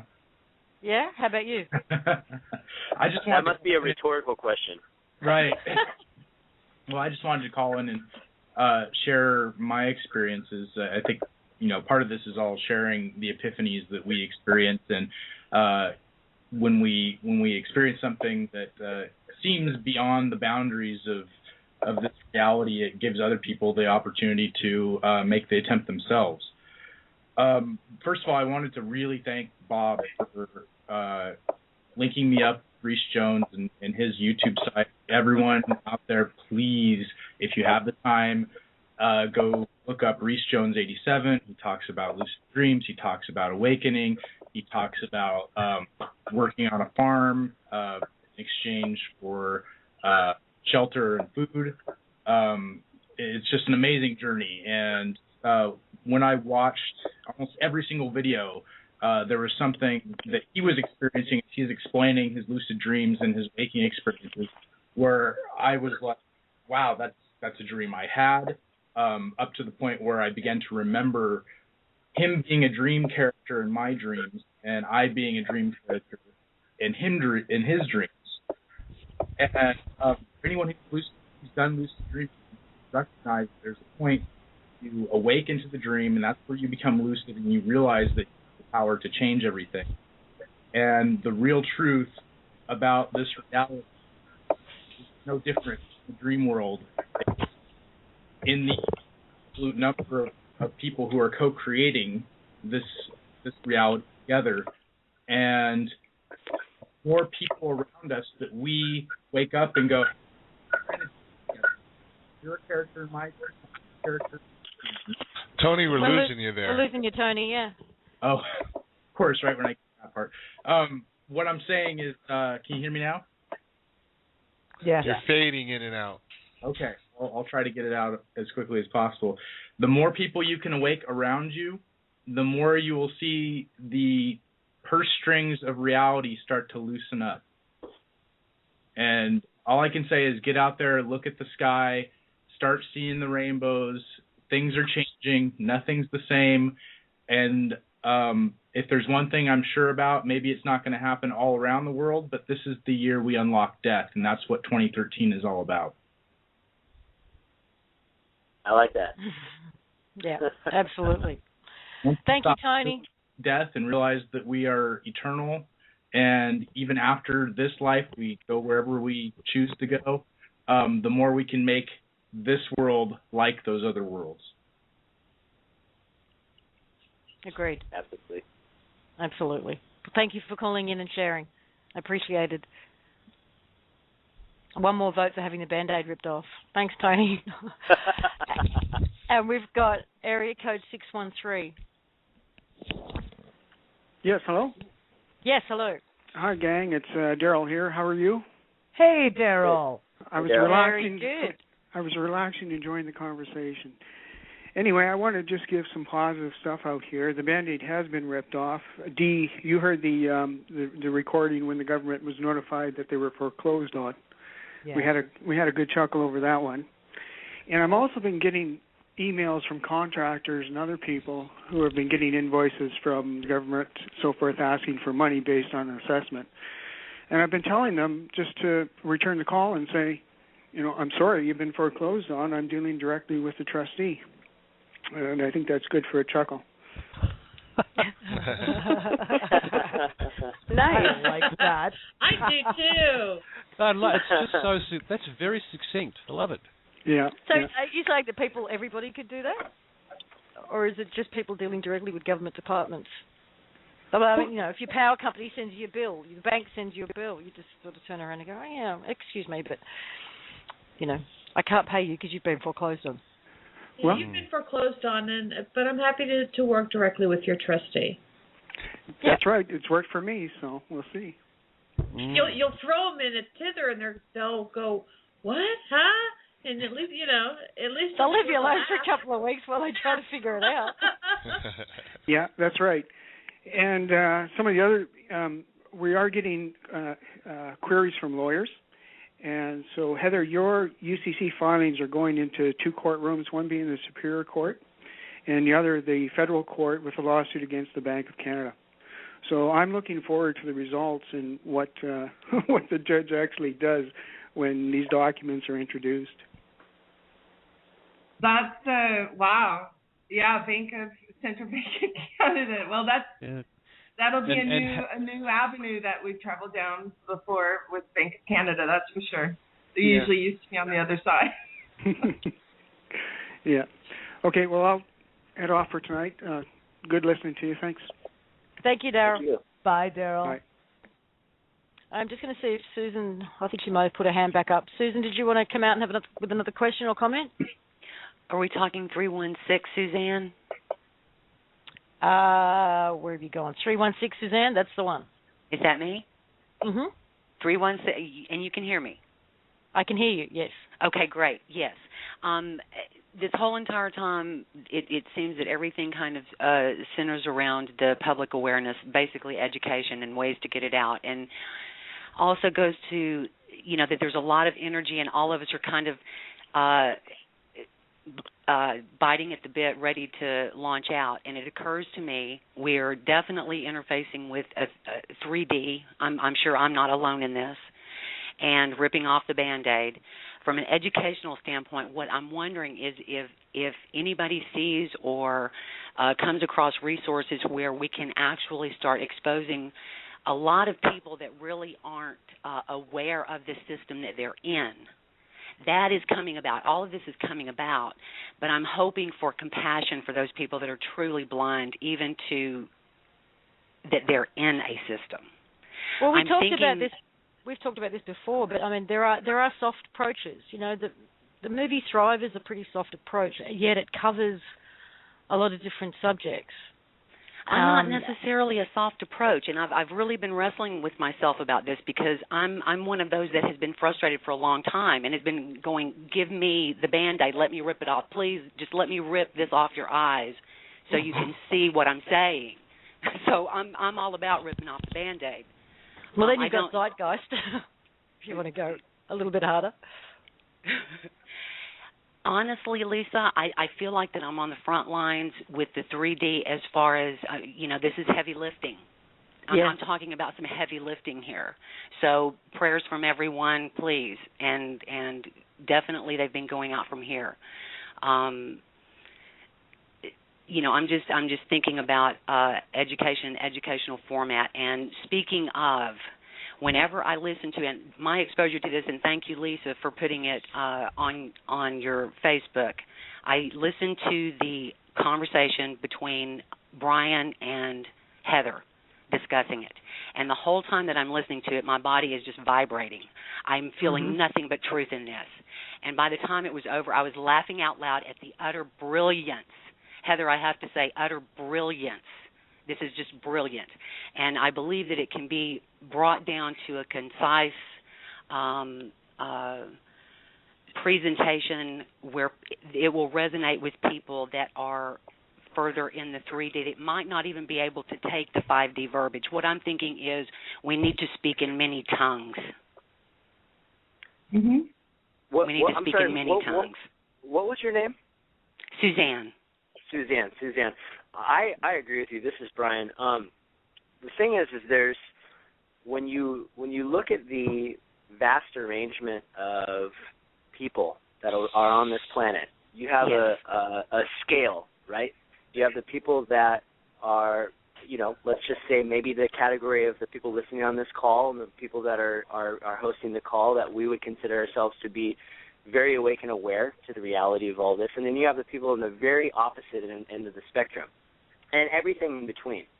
So there's a lot of people out there that no matter what we show them or expose them, it could be blatant smacking them in the face with a bag of bricks, and they'll go down fighting looking the other way because they're so glued on the reality that they live in that they don't want to hear it. They're happy and they're comfortable, or they're let's just say conditioned to the reality that they're living in now, and they're fighting, kicking, and screaming. So I was just like you. I still am just like you. I want to wake everybody up around me, but I also have come to the point where I realized that it's not necessarily my job to wake everybody up. I could send, I could put information in front of people, the little bits. Hey, go watch this movie, Thrive. See if it opens it up, and if they come to me and they ask me questions, then I'll expose them more to it. My father is a great example. I pointed him in the direction, and he's a skeptic by nature, and all of a sudden he got addicted, and he started going and doing all his own homework, his own research. Now it's crazy. I open my email, and I got emails of all sorts of random stuff he's found online about news events that are coming out that are exposing how deep the rabbit hole goes, and he's just in it now at this point. So right. we all want the same thing you want, and the problem is there's no real easy way to do it. Right, and what I'm saying, I guess, now is and what my whole line of thought and all these notes that I took while Heather was talking in the whole nine yards was before we all decided to rip the Band-Aid off. What I'm trying to say and not saying very well is that I have found, just like you with your dad, there seem to be specific little triggers that I have found that work very well, and in that there are so many of us, and we do have a tremendous amount of energy that we've kind of been holding on to and just processing all the data and kind of getting ourselves adjusted to this incredible information and all of the information. Things like just the simple means of a 5 or 6 minute clip that explains the birth certificate system, for example, for Americans. Just that one little 5-minute light bulb makes them go, well, of course that's how it is. I didn't, it's just one huge glaring light bulb. And hopefully there's a lot of healing in that, because I also have found that people have to process the anger in the truth that they see in that 5 minutes. And from an educational standpoint, if we can hone in on those little 5 and 6 minute things that explain the system that people are in very concisely, it is just triggering lights all over the place. This energy is loose. It's there. There are things happening. I'm seeing it. I know all of you guys are seeing it. I agree with Brian too. You can take a horse to water, but as the saying goes. So I think we do have a responsibility to a degree to be there for those who are waking up and have questions and need support and need the help, but we can't force it on them. They have a free will choice not to wake up, not to be informed, not to know. So be there for whoever you can be there for. And I go, wow, I feel like I spent my entire life with that whole wanting to save the world and wake everybody up mentality, and I got over it a couple of years ago. So now I'm just there for those who want to listen. And that's, I think, the best that we can do. Well, Lisa, Suzanne does have a good point when it comes to short 3 to 5 minute, pieces of information. That's how we consume data now. That's how we consume information. Sounds like. Yeah, just little snippets of information. And I'm sure that there are dozens of mini topics that could be put out there that way, so that as people are looking, they would find these little video clips or audio clips and consume them in bite-sized pieces until they finally feel full, instead of, shoving a whole meal down their throat, just giving it to them one bite at a time when they're ready. Yep. And I don't think that everybody is as ravenous for knowledge and information and data as most of us or all of us here now in this conversation are. But they are taking it in bits, and I do believe that there are.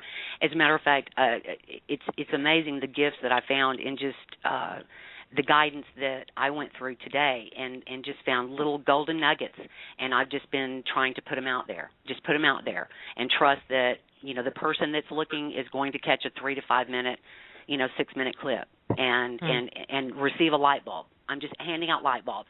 I'm not trying to force anything on anybody at this point. The energy has completely changed. It's trying to hand out light bulbs in any way that I can find to do that. I agree, Susan. I think that when you can put together, like you're talking about, something that's short and succinct, very factual, here is the facts, you give it to people, and like Lisa said, either they drink or they don't drink. And if they don't drink, then that's their free will choice. But I think that the idea of having those is an excellent one. I think it's a very good educational tool. Yeah, I agree. It's just like the OPPT presentation that Angel put together. Exactly. I think there was like 1,800 hits on that or something like that in the first day, and it's still spreading. And the beauty about having a group like this and so many people, 106,000 live listeners on that call that we were on the other night, that's incredible. It just goes to show how many people are now awake and aware. And when you have that many people that are now wanting to contribute, you have the resources of all those people who are asking.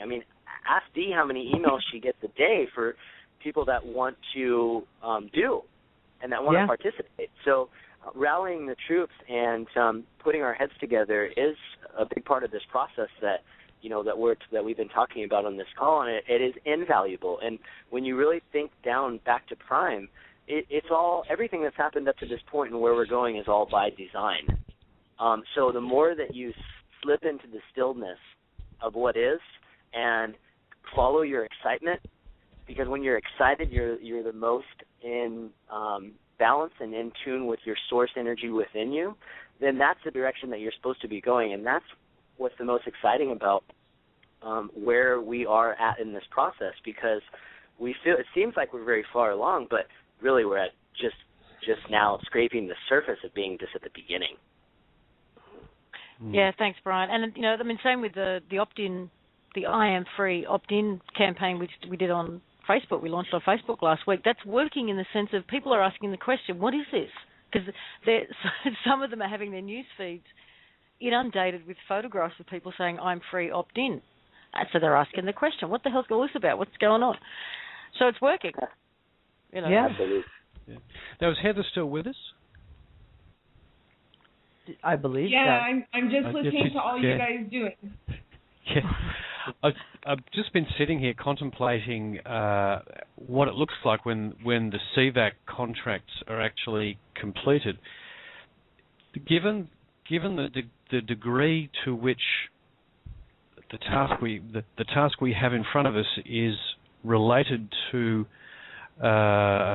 informing the uninformed, getting the attention of the people whose attention's focused elsewhere, what are the chances of the CVACs being fully funded from DOT? Because if there's anything going to attract some attention, it's going to be organisations that can really do things from the get-go, from that starting point. In other words, I guess what I'm saying is if the CVACs are fully funded and fully capable of dealing with people's problems from the get-go, the Band-Aid rip-off becomes a really good fast rip-off instead of the slow pull that my mother used to use.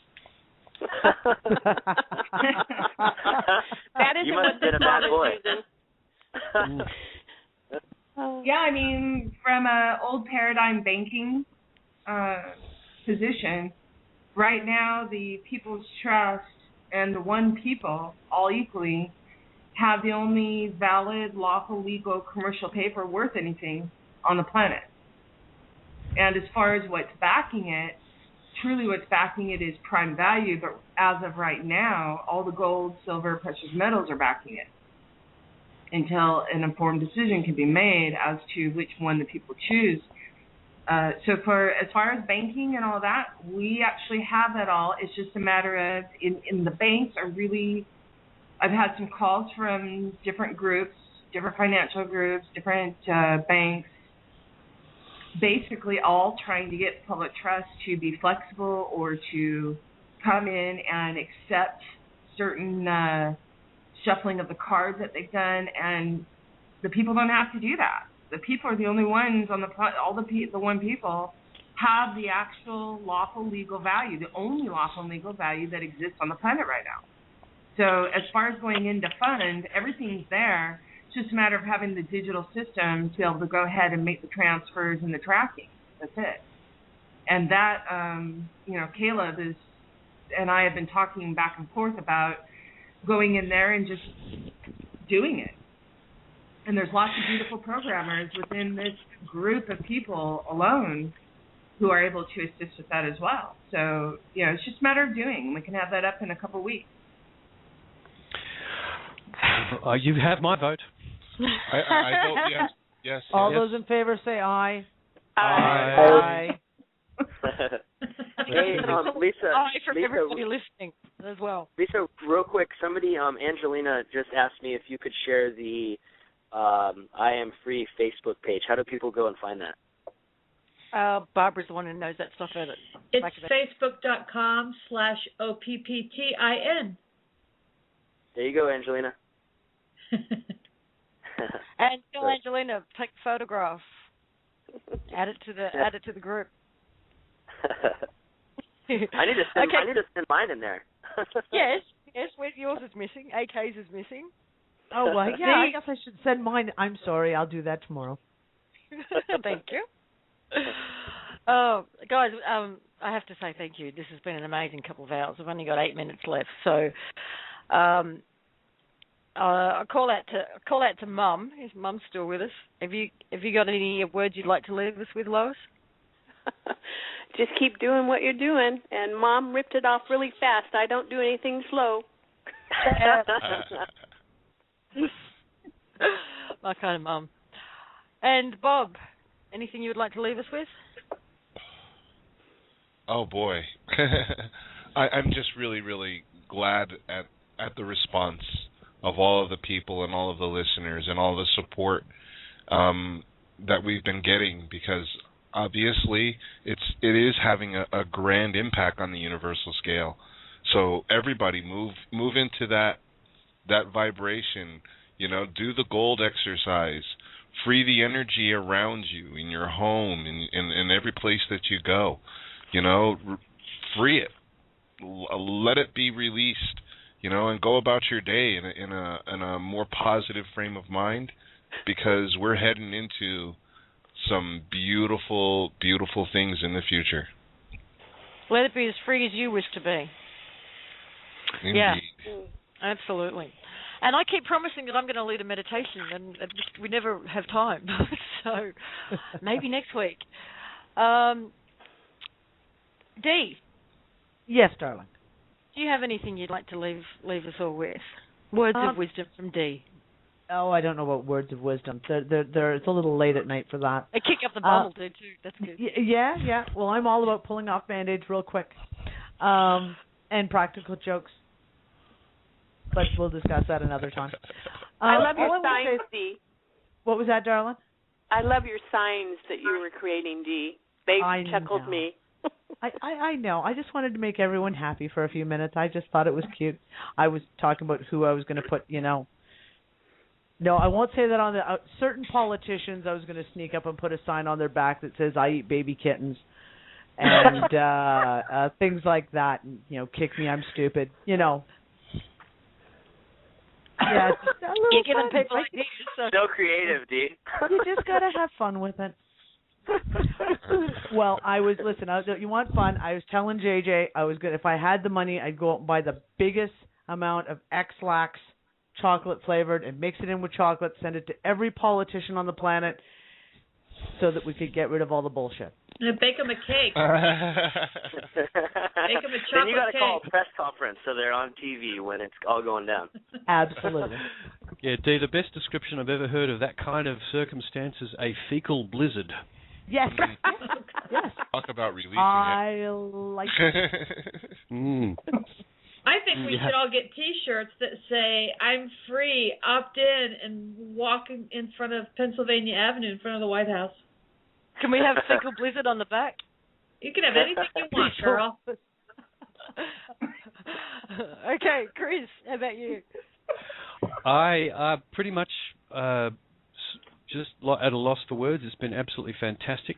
Heather, Lois, Dee, Brian, and everybody that's listening. This is one of those moments. I hope we look back at this session and the ones to come, and in years to come, say, yeah, that's when it all really started to change. So thank you all. Yeah, absolutely. Now, as of next week, I believe it's going to be on a Monday night in the US, a Tuesday morning for those of us here in Australia, on the Freedom Reigns channel. Again, we'll be talking OPPT. Now, the subject matter will be OPPT, but you don't know who you're going to get on the day. Myself, Chris, everybody here on this call, Bob, Dee, Brian, American Kabuki, Heather, Lois, there's a whole crew of people who will be contributing to this on an ongoing basis, but no one's got a commitment to be there every week. So you won't know who you're going to get, but you'll know what the subject matter will be. And then, hey, of course... Lisa, yes. Can I take a quick turn? Yes. Real quick, I just pulled up I save all my favorite quotes in my iPad notes, and I just pulled one up at random, and it's so relevant, of course. And first of all, I love you guys all so much, and everybody that's listening to the call, so much love and light. I just want to send out to everybody. I'm so looking forward to the love your neighbor as thyself type of mentality. But this quote, listen to this. This is from Bashar. He says, "The whole process of understanding is not the idea of learning something new, but the process of remembering more and more of what you already are." Nice. Yes. I like that. Right? So, yep. Sorry to jump in there, Lisa, but I thought that needed to be said. No, don't apologise. It's perfect. And it goes back to what Lois was saying earlier. We all know everything we need to know. We just have to remember it, and we can remember that by consciously choosing to remember, asking the question of ourselves, for sure. So who have I not given a minute to? Heather, are you still with us? I'm here. Is there anything parting comments you'd like to leave us with? Just that we got a lot of doing to go and do. So I'm sitting here formulating in my brain as you guys are giving your parting comments. Oh, great. Yeah, the fun is Thank you. really starting. So, a lot of doing to do. A lot of doing to do. Barbara. I just want to really encourage everyone and their brother and their sister and their best friend and their uncle and their aunt to go and visit the Facebook opt-in page, and let's really take this viral and get the information out in a really cool social media kind of way. Lovely. Thank you. All right, guys, we will see you next week, either on this show or the Monday night show, or both. Get your photos in to opt in. Keep doing and being. And what a ride. Have lots of fun. Have fun. God, have so much fun with it. Tell them they're foreclosed. Yay. Yeah. Talk to you all soon. Bye. Talk to you later. Bye. Bye, everyone. Go, Chris. Tell them what?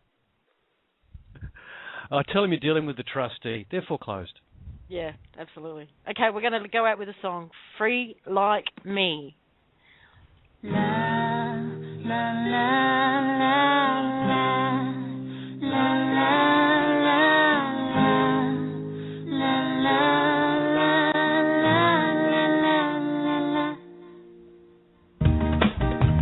How do you live your life? Working 9 to 5, you're barely alive. In your self-made prison, where is gone your wisdom and your freedom to fly?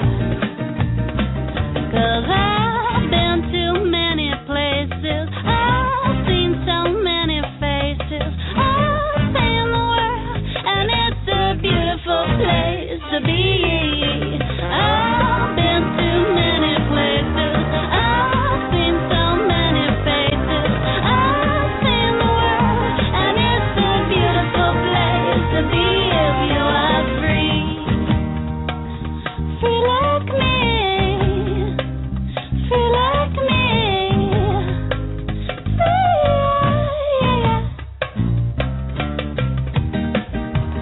Go somewhere far away, somewhere they don't know, and you can find yourself again.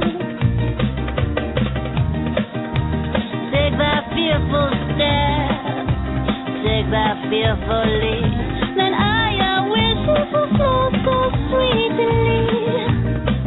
'Cause I've been to many places, I've seen so many faces, I've seen the world, and it's a beautiful place to be. I've been to many places, I've seen so many faces, I've seen the world, and it's a beautiful place to be if you are free.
At this pivotal time in humanity's evolution, we are beginning to remember our organic technology.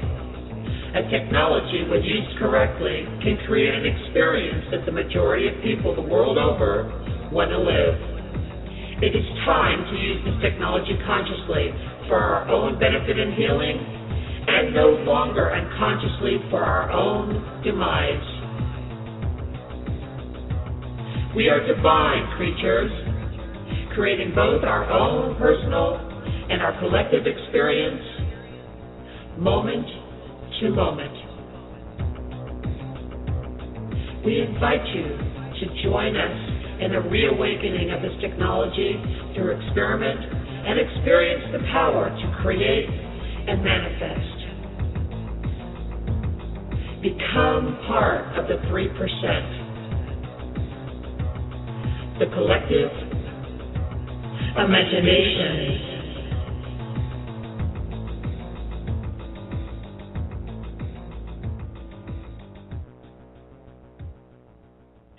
Welcome, everybody. I'm Lisa Harrison. Welcome to the Collective Imagination Show for this week. And I'm sure it's going to be another fun-filled, action-packed program. We have lots of people calling in to share their stories, give some updates on what's been going on in the world and in their world over the last week. And I just wanted to share with you my feelings last week after last week's show. I really got how this program, at least for me, has been a beautiful reflection of where I feel that we've been at in general. You know, when we first started this show in the middle of last year, we were a little bit lost. It took us a while to find our feet, and I think that's where we were at collectively. You know, we were in the middle of 2012, lots of expectation for the year, not really sure where we were going and what was going on. It seemed quiet on some fronts and very busy with speculation, but nothing concrete. And then we launched the show on the 5D Media Network, and we had Peter and Michael joining us as regulars on that show. And we went through a period of several months of really putting into practice the collective imagination, the technology that is, and remembering how to use it, relearning how to use it. We used experiments from week to week to ignite that our memories and our imaginations and restore our confidence. And excuse me, and we started to think about and put our energy towards what we really want the world to look like. What does it look like post-2012? What does it look like without the cabal and the power structures that are currently in place? And we really started to play with that and play with our imaginations. And then we ended the show on a really high note with the countdown, you know, really focused on a daily basis for 10 days. And then we come back at 2013 and find the world has changed and the show has changed as a result. And we've been here now where what we're doing is sort of observing and sharing the ways in which those changes and the work that we put in last year have manifested and are manifesting. And it's just a beautiful thing to be a part of. And this year and you know, it's like all relative to time. It's relative to the position of, you know, what's bigger than the other thing. And, you know, all of it's true from a certain perspective, but you change that and it gets real complex and real confusing. So I'm really looking forward to some clarity and some, you know, something pretty quick, because, you know, I know there's a lot of people out there hurting, and if they just knew that, you know, 2 months from now everything's going to be okay. Yeah, I know. Or I know. 6 months, or whatever, you know, it is, or some kind of general ballpark guess as to, you know, to keep people from waiting for tomorrow, for goodness sakes, because it's not going to happen tomorrow. You know, Does anybody want to say? Yeah, I'm just going to mute you, Sarah, and I'll bring Bob out. Okay. Well, I want to talk to Sarah a little bit. Sarah, are you there? Hang on, Bob. Yes, she's there. Okay. I'm here. Sarah, what is it that you do for a living? What is it that you would love to do when you get this freedom to do what you love to do? I'm doing it right now, Bob, and I've been doing it for 3 years. I unplugged from that system. I said, this is a beast, and I refuse to feed it anymore. And if I can do it, somebody else can do it, and it has to start somewhere. I don't mind being the first one, and I will jump out there. I will jump off that cliff and wait for the angels to come and pick me up, because you don't see the angels until after you jump off. That's right. And I have seen those angels. And I have been floating for 3 years with no income. I used to work in a corporate job at a decent job, but it was still slave. But I said I'm not, it was still corporate, and it was still the Nazi programmed, don't get me on my soapbox. What I was it? Unplugged from that. What was it that motivated you to leave all of that behind?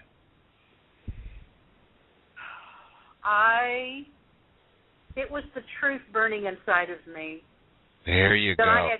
That I knew all along. I have been a seeker for 25 years. I've been awake most of my life. I'm 61 now. And I have... And I imagine your life has changed dramatically since you made that choice. Well, it's changed, certainly, but what happened was I lost my house to foreclosure. I lost everything in it because whatever I could salvage I sold for food. I lost all of my family, including, I was like literally looking at homelessness, and I went to my mother to see if I could store my stuff, what was left of it, in her garage, and she was like 97 years old with a 4-bedroom house that's empty and needed somebody there to oversee her. And she looked me in the face and said, "You're crazy. I don't like you. I want you living here." And that was the biggest bomb I ever had dropped on me.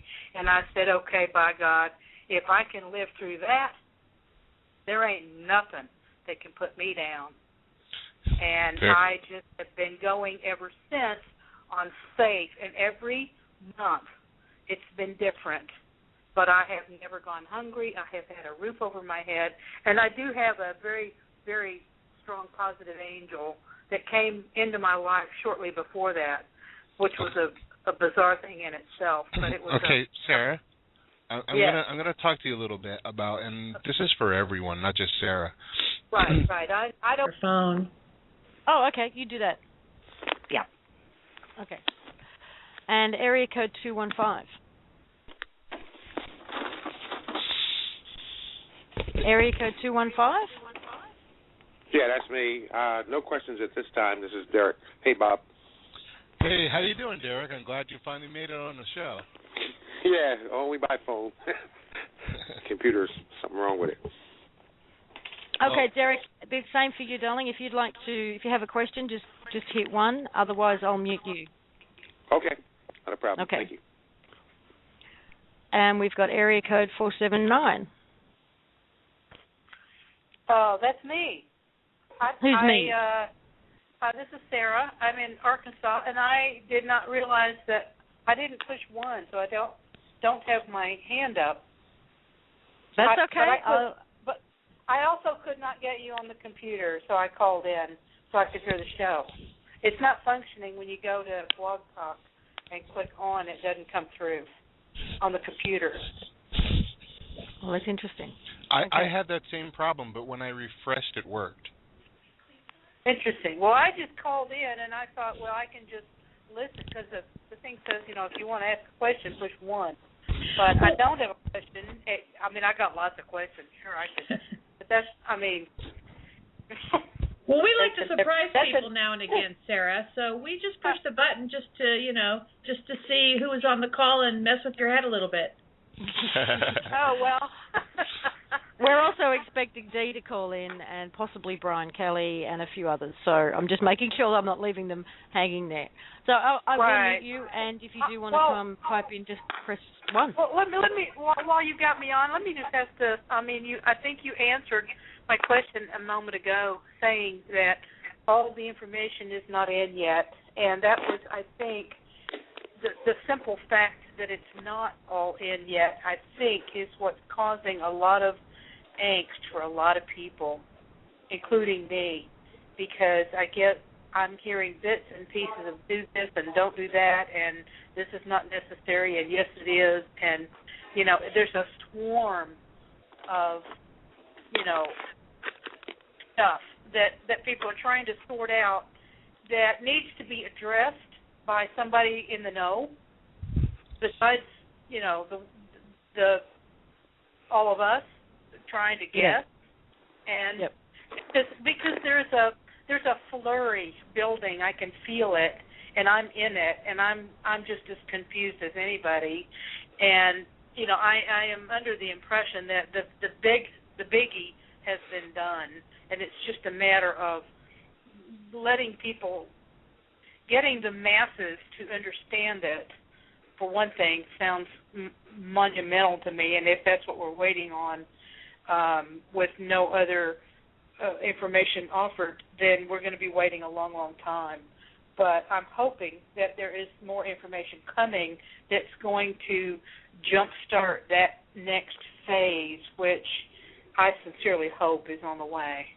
And if that's there is more information coming, absolutely. It keeps coming. And I think, the reason why there's a lot of confusion out there is because, a solution was presented and everybody jumped on it. Exactly. And tried to, do what they've done in the past with previous attempts at this kind of thing, And there are several different layers of things going on at the same time also that are confusing people, and I see multiple layers myself where I can see this one's partially true, but you put another one on top of it and it wipes that out and changes it. And be financially free to to make that a reality. Lois, do you want to take that one?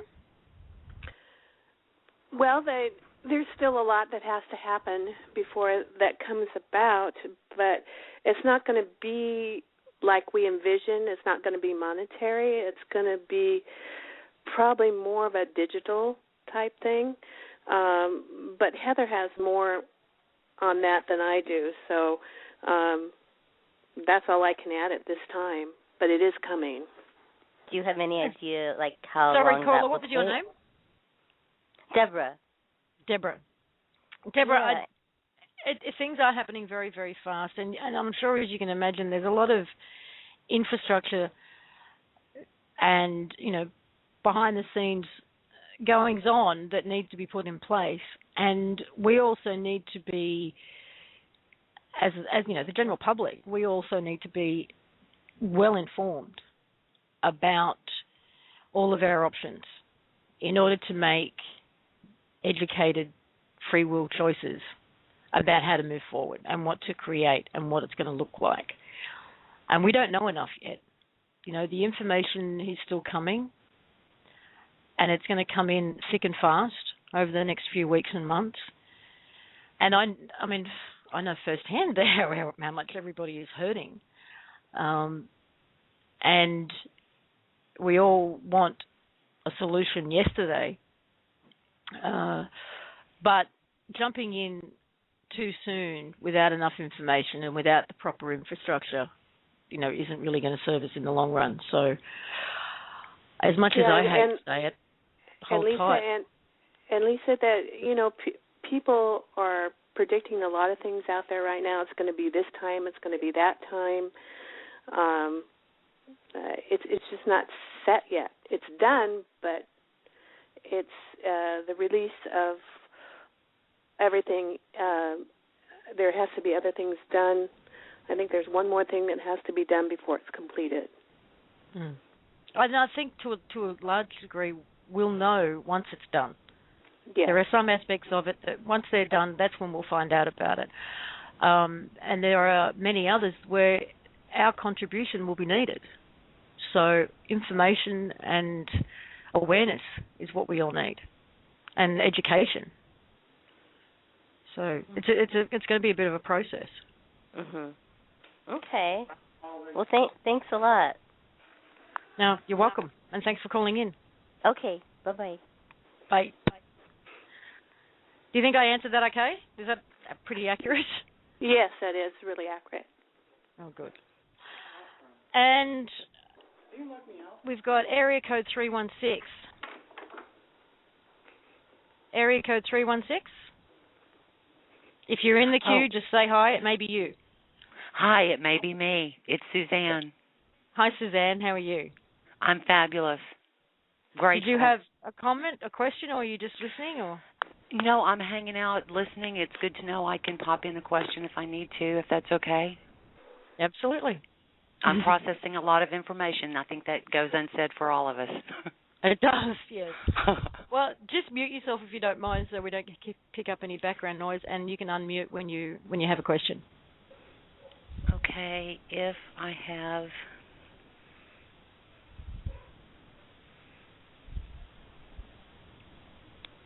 If we get too many people on the line, I may have to mute you because it just doesn't handle too many open mics at one time. But we'll see how we go. If you don't mind, because I don't know how to do it, and I can't get you up online, so that's why I had to call in. Was just to hear the program because I can't get it to function on the computer. Sorry. And Lisa, she can always raise her hand by hitting 1 at any time on her. It will also be, and I know that we're going to have some really great things to talk about over the next coming weeks because what we're those of us in the crew here are experiencing insights and actual physical experiences about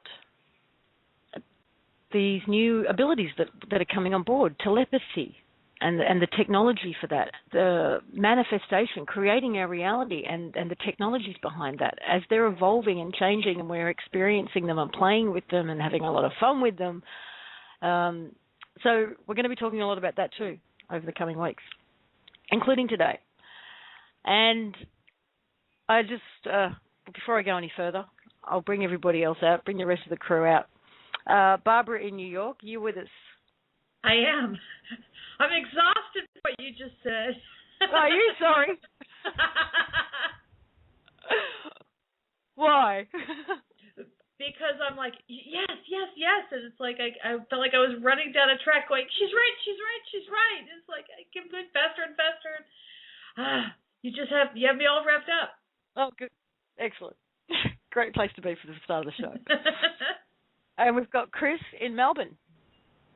Morning, everybody. Another fantastic day down here. We've gotten past the fires around here, but the floods up north are creating a little bit of hassle. Not a little bit, a lot of hassle, actually. It's not quite as bad as a couple of years back, but not far from it. But that's, that will pass. And look, your references to what's happened in the past year,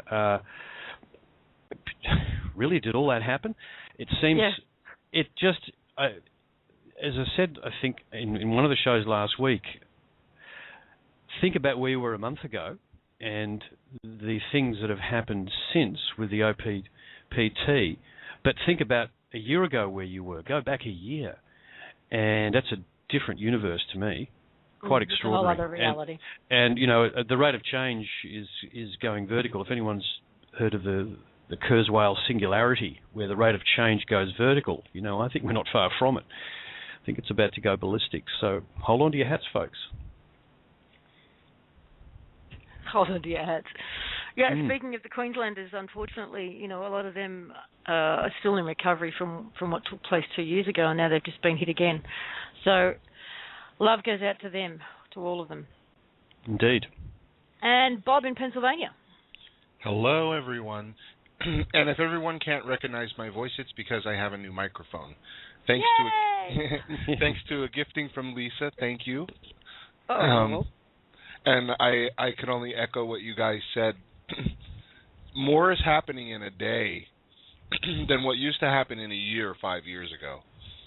It's crazy how things are developing, and the physical things. We're going to talk about some of that tonight, but it's just it's an amazing time to be alive, and I am glowing with effervescent light. Oh, I can just imagine it. We already have some people on the line waiting to come through, so I think we actually have Lois Tucci again with us. Lois, are you there? Yes, I am. Ah, lovely. I'm glad you could join us again. Well, thank you. And I'm not sure who else we've got in here. I'm going to have a try. Who's area code 707? Hi, that's me. I'm calling with a question. Oh, okay. Are you ready to take a question? Sure, let's go. Okay. Well, on another program you were talking about how the One People's Public Trust gives us the financial freedom to do what we want with our lives, and so I'm wondering how and when can we actually get funds to actually